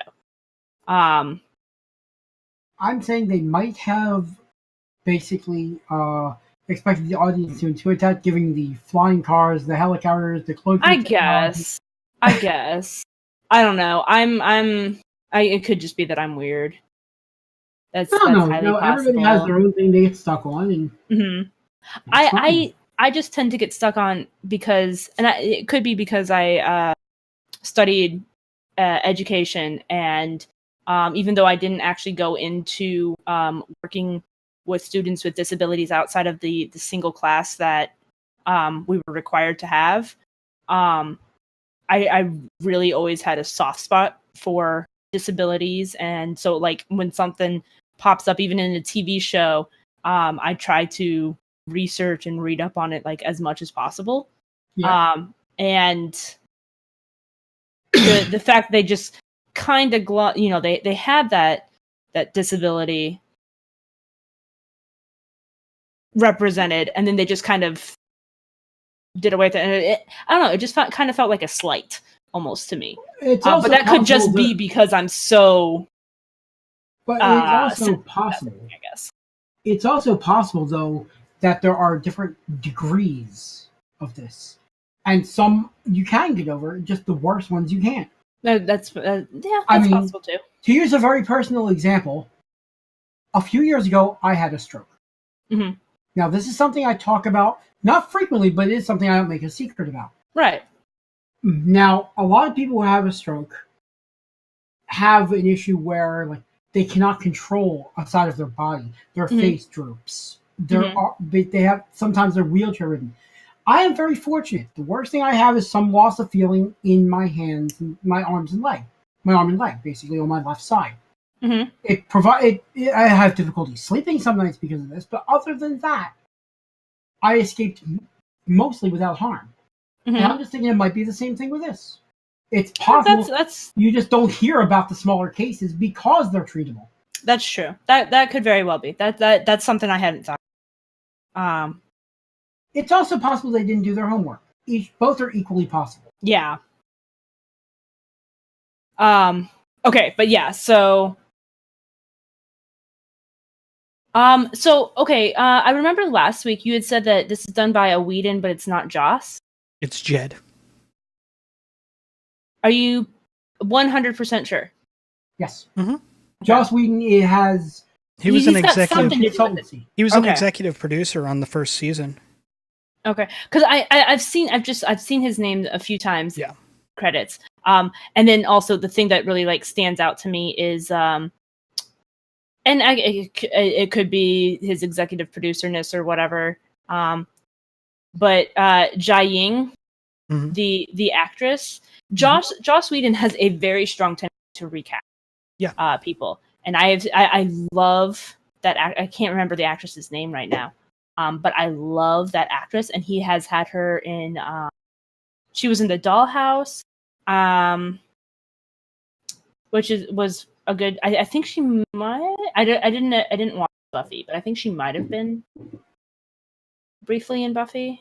The thing I'm is, not though, sure. even if he doesn't have any official capacity, Mhm. it's still his brother doing the show. That's true. So It he could would just be, hey, what if you did this? And he's like, that makes sense, and does it, you know? Yeah, that's true. That was one thing that stood out to me. I'm like, wow, that's just one of Joss's, because she's the only one she is the only one that I've seen so far that is a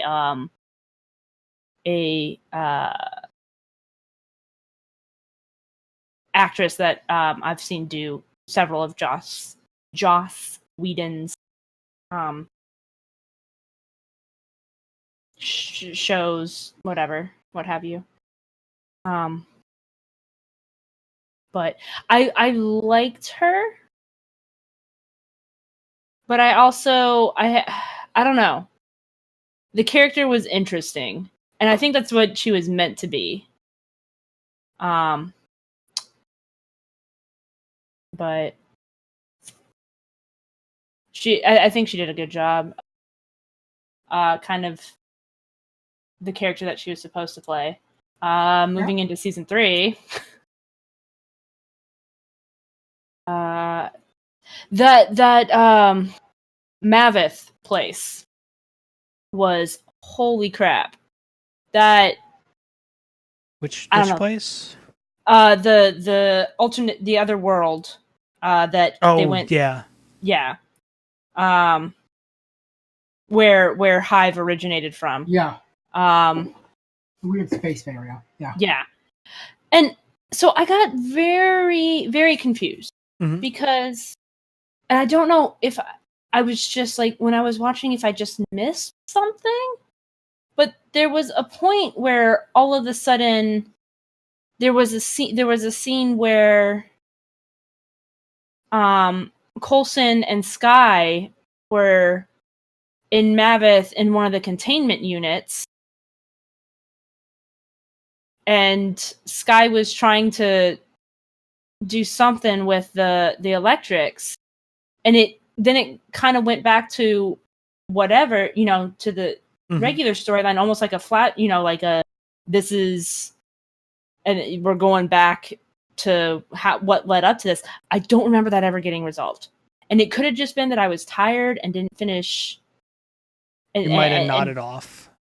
That's the only thing I can think of, but or not Skye, and it wasn't Skye. It was Daisy. I'm Spoilers, they're the same person. Yeah. Spoiler alert.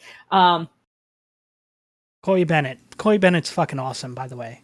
Yes, she is. I will say this now. During the beginning of season 1, I didn't expect them to go this route with Chloe Bennett. I was like, oh, she's doing a good job. I don't like her character much. And then, and that was through the whole first season. I'm just like, eh. And then they threw in Kyle MacLachlan, and the character became probably my favorite thing on the whole show. So fair, yeah. I love Daisy now. Yeah, absolutely. I thought she was cool in the first season because I tend to have a soft spot for the real techie people. So I absolutely loved Fitzsimmons, and I liked Skye. In the first season, I thought she was the overused, hacker girl stereotype. Yeah. I didn't connect with her super well. But Once she started I becoming liked an her. actual agent, she Mhm. got good. She got Oh, good. Yes. Yes, absolutely. But yeah. I didn't particularly care for Lincoln. Like, he was all right, Yeah. but I didn't ever really emotionally attached to him. Like, I felt bad when he died. I was more emotionally attached to But- Gordon than I was Lincoln. Which one was Gordon? The guy with no eyes. Oh, yeah. Yeah, I did. Yeah. Lincoln was Oh, okay. no, I just can't see that. Oh. Yeah, Lincoln was okay, but Mhm.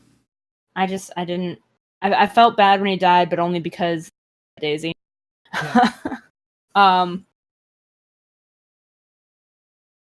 See. So there is Hive something was that awful. I do have to address, and I'm not sure if you knew this. No, Balen did. So Bobby and Hunter were supposed to have their own spin-off series. Oh, really? Yeah. That's why they were written off the show. Yep. They need to make a way for them. Nice. And then I cried. No. I cried so hard.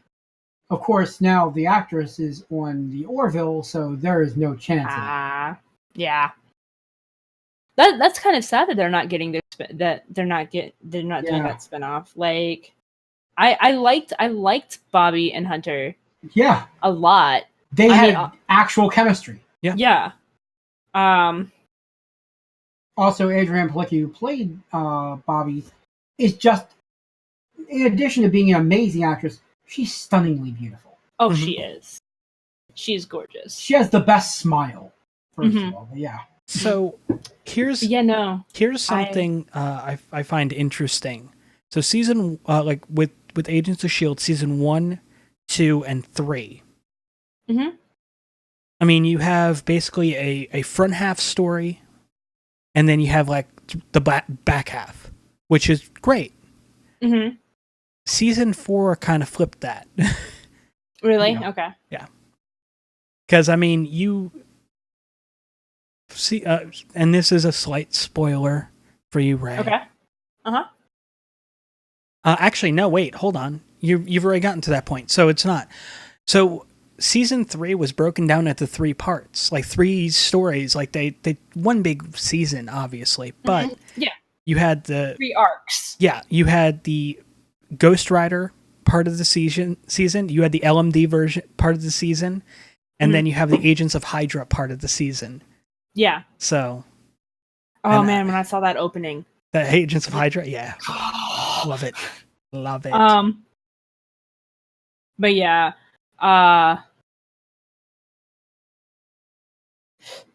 so I liked Bobby and Hunter. Mhm. I also really liked Bobby and Mac. Mac, like, what did I tell you? Mac is amazing. I love Mac. Oh my gosh. But I'm not gonna lie. So here's the thing about me with fandom. I am a multi-shipper. Like, so basically, I am capable. I'm not one of those. These two people have to be. Yeah, one. Yeah. I mean, I have pairings that I prefer, and I call them my OTPs. But I'm also fine with. Other than, well, no, I can't say that because of what I'm about to say. But so I am a multi-shipper, and one of the first things that came in season 2. Hold on. I'm making sure.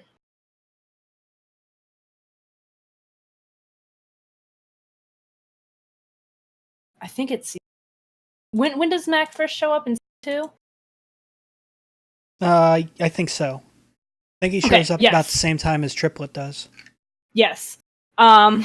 Which you can cry now. I'm just gonna say I like Trip more than I like Mac. That's You like Trip who more than who? More than Mac. I don't know. Like, I'm just not crazy about Mac. That's just me. I don't think because I'm so here's the thing. Oh, okay, yes, okay. I couldn't remember who Trip was. And now you remember, and now now I you've reached for just tissues. saw him and I'm like, oh crap. That was awful. That was another point where I cried in this series. So- I cried when Hunter and but anyway. Bobby left, yeah. Yeah. And they were put on a bus. One thing you guys listening or watching the Twitch archive don't know is Ray's been keeping us up to date while watching. Mm-hmm. So like the chat will just be like, it'll be out of nowhere and it'll just be like, no, Trip. yeah. Like I provide no context. It's like watching the series again condensed down. Yeah. We're getting the highlights. We honestly, I think one thing you got to do sometime, Ray, is live tweet a series you're watching. Oh, that would be great. Just with like no context. Mm-hmm. Like, and I'm not saying like watch binge watch each episode and live tweet during like that entire run. What I'm saying is like, just every now and then you pop an episode on, you just start live tweeting it. You don't let anybody know that you're doing it and just hope they figure it out. So, okay, and it's hilarious that you say that because so after last week when you basically said that my homework was to watch Agents of S.H.I.E.L.D. and that we were going to do this here, I for the first bit, I actually was taking notes, like stream of conscious. You were taking notes like you were planning a heist. Gotcha. Basically, yeah, basically, and I mean it was very much stream of, and I'll share this with you guys because but I'll show you this later. But no, I have like so from episode 12, what the heckity heck are Mac and Bobby up to? Sky baby, don't be afraid of your powers, embrace them. Did you want to say parents? I did because that's someone to legitimately be afraid of. No, absolutely. Yeah, I'd be scared of Mr. Hyde. Shit. Oh yeah. But the reason I almost said parents is great either. No, yeah, fair enough. Then I'm like, Simmons, stop being a bitch. Because that was when they first found out, or when they were first finding out about the Inhumans or whatever. It was episode 12. Raina looks scary at AF. Is that in your notes? No, actually. Then I had y'all are alienating her. This is a bad idea. This is how villains happen. Fitz is going to be the only one that's going to be in her good graces if things go tits up. And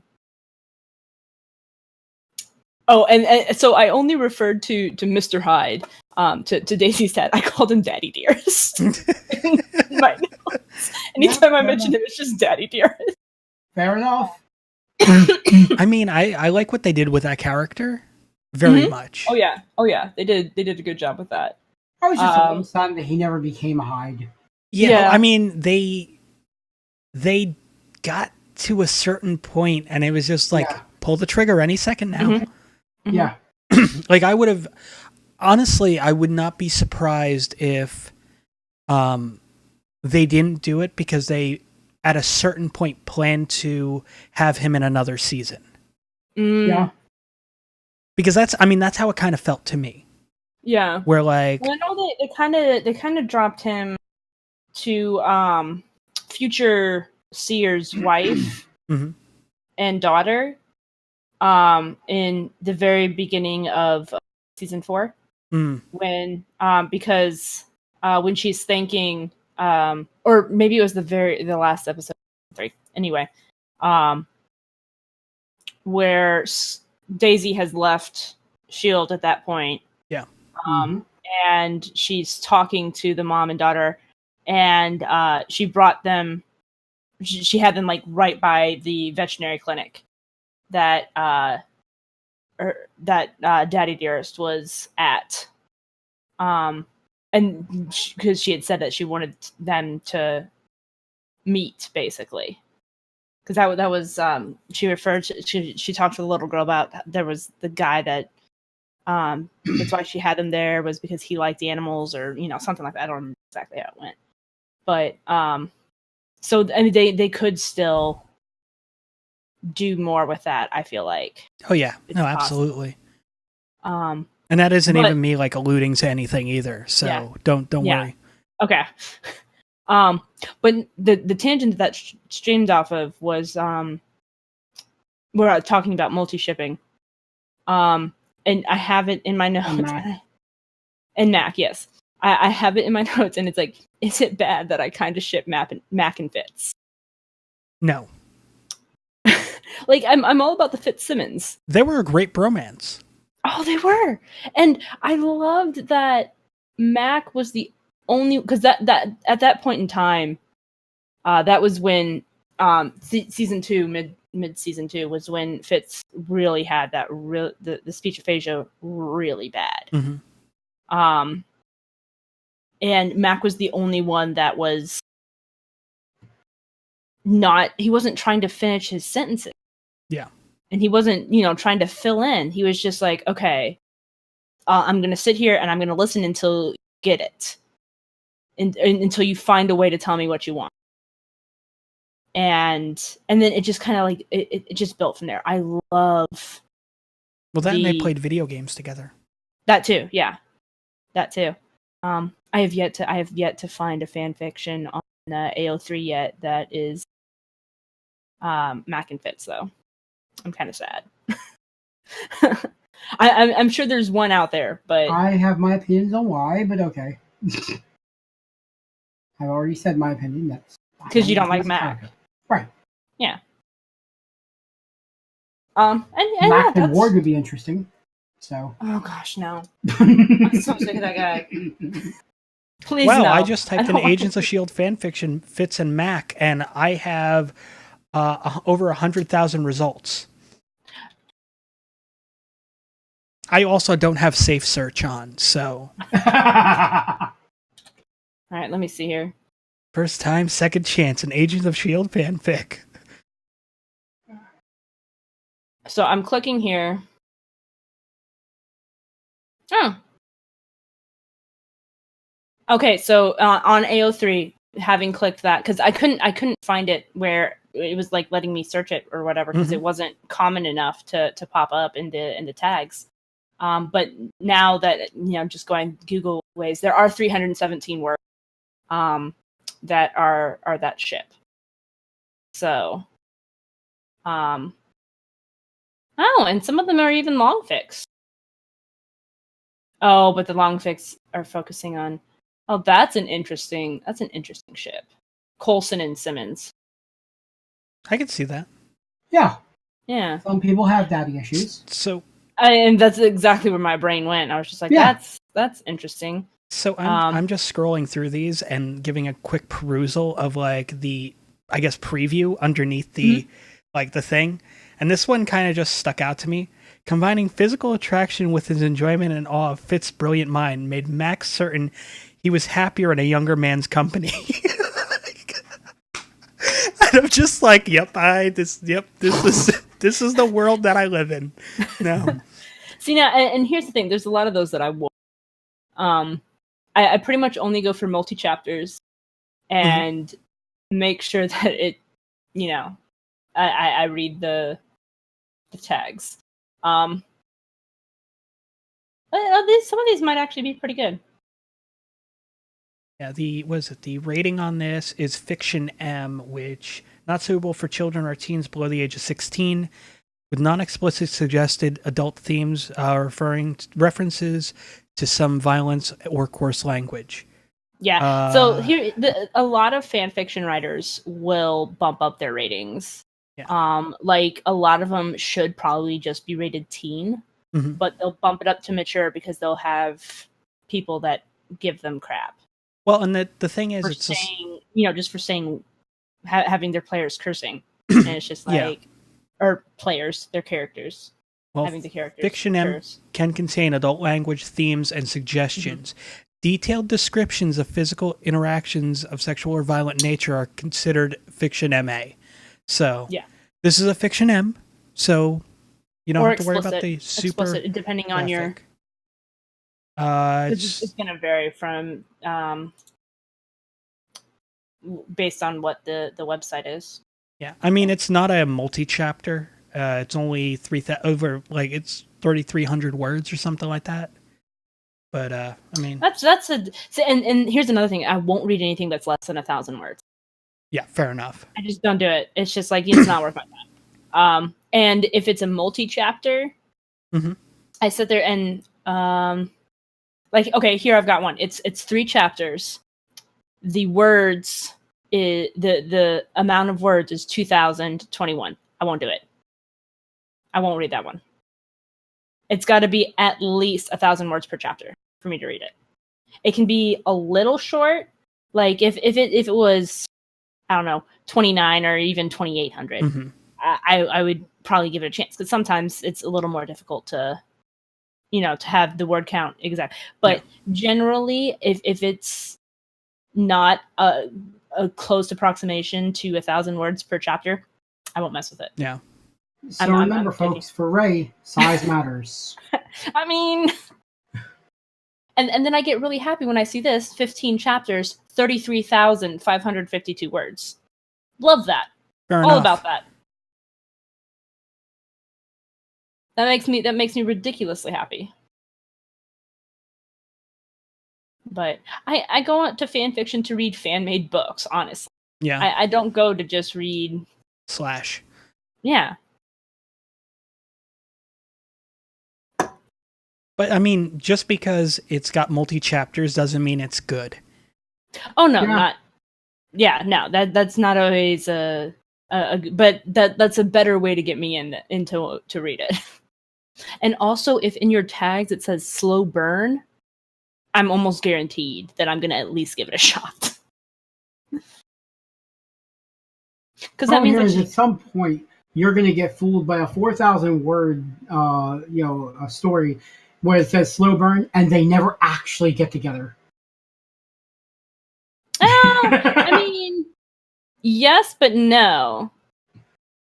Like, I don't feel like I would be tricked too much by that, because like I've seen some where, well, like I'm reading one right now that it's still in progress and it's being updated, and it's a slow burn, and we are on chapter 18. We are, I think, 60,000 words into the story, and they have not gotten together yet.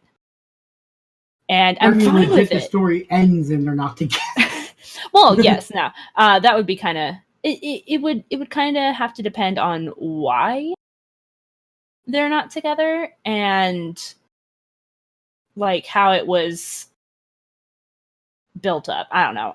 There are times where I'm cool with, not having a strictly speaking happy ending, where the characters end up together and everything is great. I like my angst fix. My yeah, I don't know. I like hurting characters, but not killing. Just hurting. Then you must love Joss Whedon. I do. I'm going to say, I really do. That's his MO. Mm-hmm. Mm-hmm. I mean, after all, look what happened to Fitz. Yeah. Oh yeah. Absolutely. But yeah. So that completely veered off of the current watching of Agents of S.H.I.E.L.D. Yes, it did. I'm trying to think of what else I want to touch on.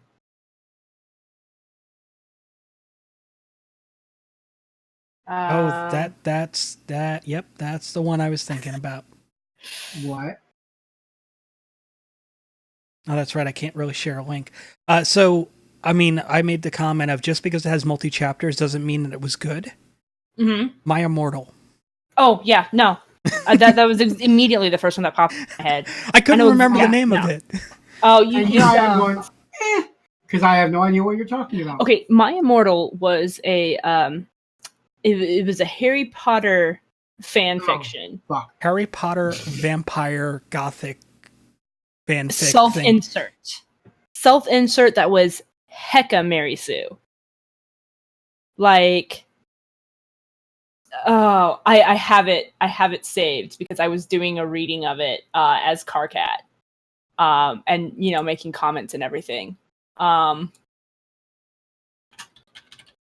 remember going and hanging out in Ray Geek's channel, and Ray Geeks would do half of the stream on a Friday, reading a couple chapters of My Immortal and then playing The Sims.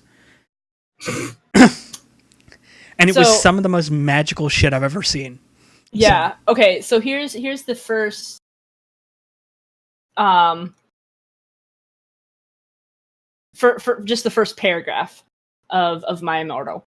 Hi, my name is Ebony Darkness, DARK'_NESS,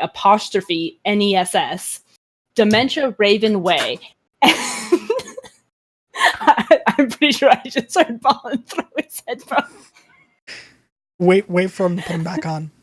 No, actually, what you heard was a pen fall off the desk because my elbow's in it. That's what happens when you thud the heel of your hand against your forehead. Fair enough. The vibration can cause things to fall to the floor. Yeah. Okay, so Ebony Darkness Dementia Raven Way, and I have long ebony black hair. That's how I got my name. Because apparently she was born with long ebony dark hair because mutant baby. I mean, the thing is like when you deal with the goth kids, you gotta remember that they usually shun their birth name and go based on descriptions. I guess I should go. So before that, the author's note that she put before this: special fangs. Get it? Because I'm gothic. Not gothic, gothic. GOFFIK. First of all, you're not. First of all, she wouldn't even be gothic because you're not gothic unless you have freaking crenellations and gargoyles on you. A person can be goth, but they're not gothic. No, gothic is an architectural style. But gothic. What about gothic? What about gothic? GOFFIK. That can gothic itself. 2, the number. Yeah. My GF, you not in that way. Raven, Bloody Tears 666 for helping me with the story and spelling. You rock. R-O-K. Why the fuck would you punish someone by thanking them for the spelling in that? So does she hate this person? So the fun part about this is and I've just glossed over some of this because when Ray Geeks was doing the reading of it, I was just like, oh, it can't be. Please tell me the AN was read every single time. Oh, it was like half the hilarity of the story. She read it. She read it exactly the way it was written, and I thought like, oh, there's probably some mistakes that like maybe she's misreading something. And then I took a look. I'm like, no, she's reading the spelling mistakes and everything. Like the improper grammar, all of it. I was just like, holy fuck. Yeah. Justin, the love of my depressing life. You rock to MCR rocks. ROX. I'm looking for something to bang my head up against. Okay. Yeah, I beat you. I don't know if you heard that earlier. So you've got the hi, my name is Ebony Darkness Dementia Raven Way, and I have long ebony black hair. That's how I got my name. With purple streaks and red tips that reaches my mid-back, and icy blue eyes like limpid tears. And a lot of people tell me I look like Amy Lee. Author's note: if you don't know who she is, get the hell out of here. I'm not proud to say I don't, because that means I get to go now. Yeah. And that was actually, so when I was reading... Thank you for listening to the pod. Yeah. Bye. Then I'm not related to Gerard Way, but I wish I was because he's a major hottie. I'm a vampire, but my teeth are straight and white. Wait, hold on. I'm not related to Gerard Way, but I wish I was because he's major hottie. Is that? Read that sentence. Yep. So Okay, so we're on the same page. Yep. So yeah, I'm a vampire, but my teeth are straight and white. I have pale white skin. I'm also a witch, and I go to a magic school called Hogwarts. And she misspelled Hogwarts. It's Hogwarts. Well, to be fair, she misspells everything. So. Yeah. You can't target her for one misspelling. Yeah. Fair. In England, where I'm in the 7th year, I'm 17, which isn't right. But whatever. She started late. Her I guess, letter yeah. her letter to her No, cabinet. she started early. She would have had to start early. Your 7th year, you're 18. Because you're 11 your first year. Maybe, just devil's advocate on this. No, Maybe she's so awesome, she got to go a year early. maybe she's going to turn 18 like relatively soon. I guess, yeah. That's possible. I'm a goth, in case you couldn't tell. Goth or goth? No, goth. She spelled it correctly. Goth. Oh, wow. Yeah, surprising. Wow. Let's thank her friend for helping her with the spelling. Yeah, Yeah. way to go, Raven. I'm a goth, in case you couldn't tell, and I wear mostly black. I love Hot Topic, and I buy all my clothes from there. Okay, Hot Topic is not goth. I mean, Hot Topic is like... Okay, so here's the thing. What year was this written in? Oh, that's a good point. I don't remember. And excuse me, I know almost jack about Harry Potter, but if you're going there, you're wearing a uniform, not whatever the hell you want. Oh, yeah. No, that was one thing that always... 2006. So... Okay, so yeah. It was a... Fair enough. I love Hot Topic, and I buy all my clothes from there. I'm guessing that must mean that she's not a pureblood. She's got to be a muggle or muggle raised, because there's no Hot Topic in the wizard world, and they don't go into normal society. I mean, maybe by chance. Never seen normal society. Never seen normal. Yeah, maybe by chance, her one of her parents was a wizard. Yeah. So, and was just like, fuck this. Yeah. Okay, then, for example, today I was wearing a black corset with matching lace around it and a black leather miniskirt, pink fishnets, and black combat boots. I was wearing black lipstick, white foundation, black eyeliner, and red eyeshadow. I was walking outside Hogwarts. It was snowing and raining. Sleeting. It was sleeting. So she got caught in a slop storm. Okay. It was Philadelphiaing everywhere. That's yeah. If you've ever been in that area, and I know Balen has. Yeah. That, I mean, just me saying it's Philadelphia. The weather is so freaking unpredictable here that you can be in the middle of a blizzard, and by the end of the day, it's rain. Yeah. Middle of a blizzard, it's rain, and then it's 70 degrees for some reason. Yeah. But then it freezes and everybody's fucked. It was snowing and raining, so there was no sun, which I was very happy about. A lot of preps stared at me. I put up my middle finger at them. "Hi, Ebony," shouted a voice. I looked up. It was ... Draco Malfoy. Hold on just a moment. The middle finger does not mean the same thing overseas that it does in America. It does not. You hold up two fingers over there. Mm-hmm. What the fuck?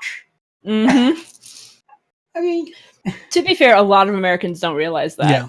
To be fair, do your fucking homework if you're going to write about England. I mean, I fully agree. I mean, it's much like, and just quick sidebar on this, like back in World War II, when American troops were trying to pass as German officers, what would give them away was when they were asked to order 3 drinks.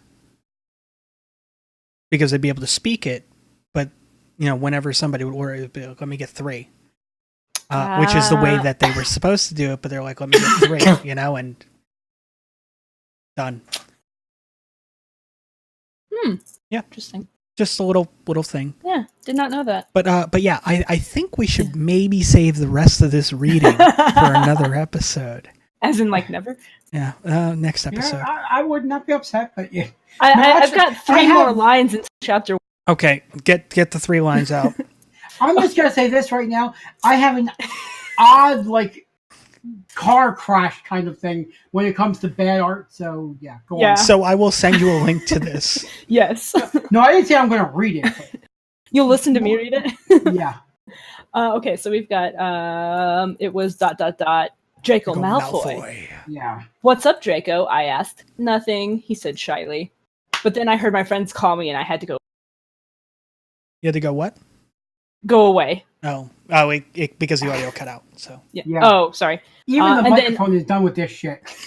Final author's note is capital letters IS. Is it good? Please tell me, Fangs.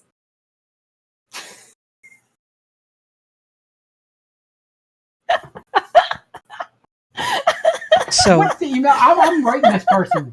I want to know what their email address is. I will write them. So yeah. So yeah, that was indeed a thing. Yep. There is one last order of business on this extra Very long long. 3-hour episode. Y'all got the jumbo size. Yeah. For the same price as the standard. Yeah. So You you're got welcome. the massive fucking economy size thing. So All that girth weighing it down. Go on. so basically, I have heard from the people that loved listening to Gimmick Bag while watching the archive on YouTube. People have been asking why is it not there anymore and all the other stuff. So because of this, I have opened up a new YouTube channel. It doesn't have a fancy tag yet because we have to get 100 subscribers on that channel before it allows you to do a custom URL. But the thing is, I'm putting all of the Precipice Podcast Network stuff on there. Right now, Brothering Around, its home on YouTube is still youtube.com/CommieV2. But there will be a playlist on the Precipice Podcast Network Twitch channel, as will the old episodes of Gimmick Bag. New episodes will be added to that playlist, but they will be hosted natively on the YouTube page, as well as the live reactions, which I didn't think I was going to be archiving. So those will be on there as well as pod errors, the podcast you are either listening to or watching right now. So there will be a link in the description. Of course, you can always do a search for pod errors on YouTube and you can find it. Episodes will start going going live, quote unquote. Will start becoming available on the YouTube channel as of March 1st. I think right now, March 1st and 2nd, it's getting the episodes of Gimmick Bag that we recorded and we're on Twitch. Those will be going up on the channel March 1st and 2nd. March 3rd, the Pod Errors episodes will be going on the channel, become available on the YouTube channel as well. On the 4th, the live reactions, and then after that, it'll be a standardized upload schedule. So Pod Errors will be available on iTunes, Stitcher, Google Play, TuneIn, and Radio Public, as well on Wednesday mornings. There'll be the debut on Twitch Wednesday afternoon, 12 Eastern, 9 a.m. Pacific. And it'll be available on Thursday on YouTube. And that's just because the way Twitch rules go. Because if we do end up getting affiliate status, it's going to end up having to being it gets premiered on Twitch, it has to wait 24 hours before it could be on another video platform. So I want to get in the habit of that. Mm-hmm. So that'll bump the schedule. Like the Brothering Around stuff, that's kind of the way it is. I might try to get the stuff out on that Wednesday for Pod Errors, but we'll see. We'll see if it conflicts, but as of right now, I'm thinking it might be Thursday for Pod Errors. Thursday for Pod Errors and Brothering Around, and then Saturdays for Gimmick Bag. So on YouTube, on the new YouTube archive. But you guys can catch us on Twitch, the Twitch channel if you're listening to this, or you're seeing us for the first time on the new YouTube channel. You can catch all of the archives of Gimmick Bag and Pod Errors at twitch.tv/Precipice Podcast. We also have Brothering Around there. On the weekends, we do run marathons, so that's cool. And at least once a month, there's a live reaction to a wrestling pay-per-view where I'm sitting there and making faces. So there's that. But yeah, we're available on all those wonderful platforms. As I said, Google Play, iTunes, Stitcher, TuneIn, Radio Public. Radio Public, I will say, is probably one of the better ones to be on. I want to say it's a newer platform. It's just not as well known as an iTunes. The episodes go live on Radio Public before they even go on iTunes. Just the way that they aggregate. So, so it's actually a really cool thing. Plus, I mean, they kind of have a new initiative to kind of help drive people to the podcasts on Radio Public. So it's kind of a cool thing, and we're a part of that. All the shows on the Precipice Podcast Network are part of that. But anyway, it's time for us to say goodbye and wrap up at just over 3 hours, which is a long fucking cast. A long fucking thing. And we appreciate, seriously, you guys sticking with us, listening to this episode, watching the video archive, or whatever you've decided. You guys have been amazing. You can catch Ray on on Facebook. I mean, I am. Do you have a fan page on Facebook? I have. You got the Dragon's Horde Creations one. My Dragon Horde Creations on Facebook. I do not have a. And I don't have that URL right away. So I'll go left to right. Twitch.tv/Thrabalen, Twitch.tv/DorkyRae, Twitch.tv/ToddEvf. You can also catch us on Facebook.com/Precipice Podcast. I try to keep people up to date. I kind of want to have the other people on the network do posts there as well, so you can get a little insight from them as well on things, as opposed to me just spouting off about sales and deals in the Spreadshirt store, shop.spreadshirt.com/Precipice Podcast. If you like Loot Crate, Loot Crate's an amazing service. There is a link in the description. Sign up. It helps support the network. What else? I think I've just covered about everything. Gotten all that business out of the way. Audible. Well, Audible isn't our sponsorship, though. Well, but still, it's part of the price. I mean, it's for brothers. I got so much shit. The thing. I got so much shit because I did that live read on Pod Errors last week.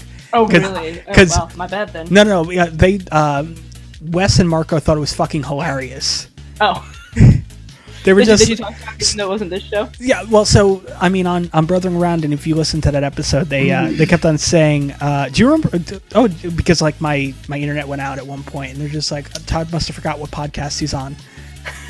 So yeah, I mean, there's that. But anyway, you can catch us all on Twitch, you can catch us on the Facebook page, you can catch us on the new YouTube channel, which link will be in the description.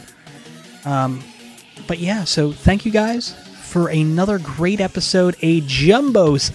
You know what? Let's put this over like a comic book. Normally you get the regular one. This was the giant-sized Pod Errors. The 80-page giant. What happened? The 80-page giant. The 80-page giant-sized Pod Errors. Thank you guys. You're amazing. Until next time. Thanks. You have a great day, great night, great evening, whatever time of the world it is for you, and we'll see you next week for another edition of Pod Errors. Later.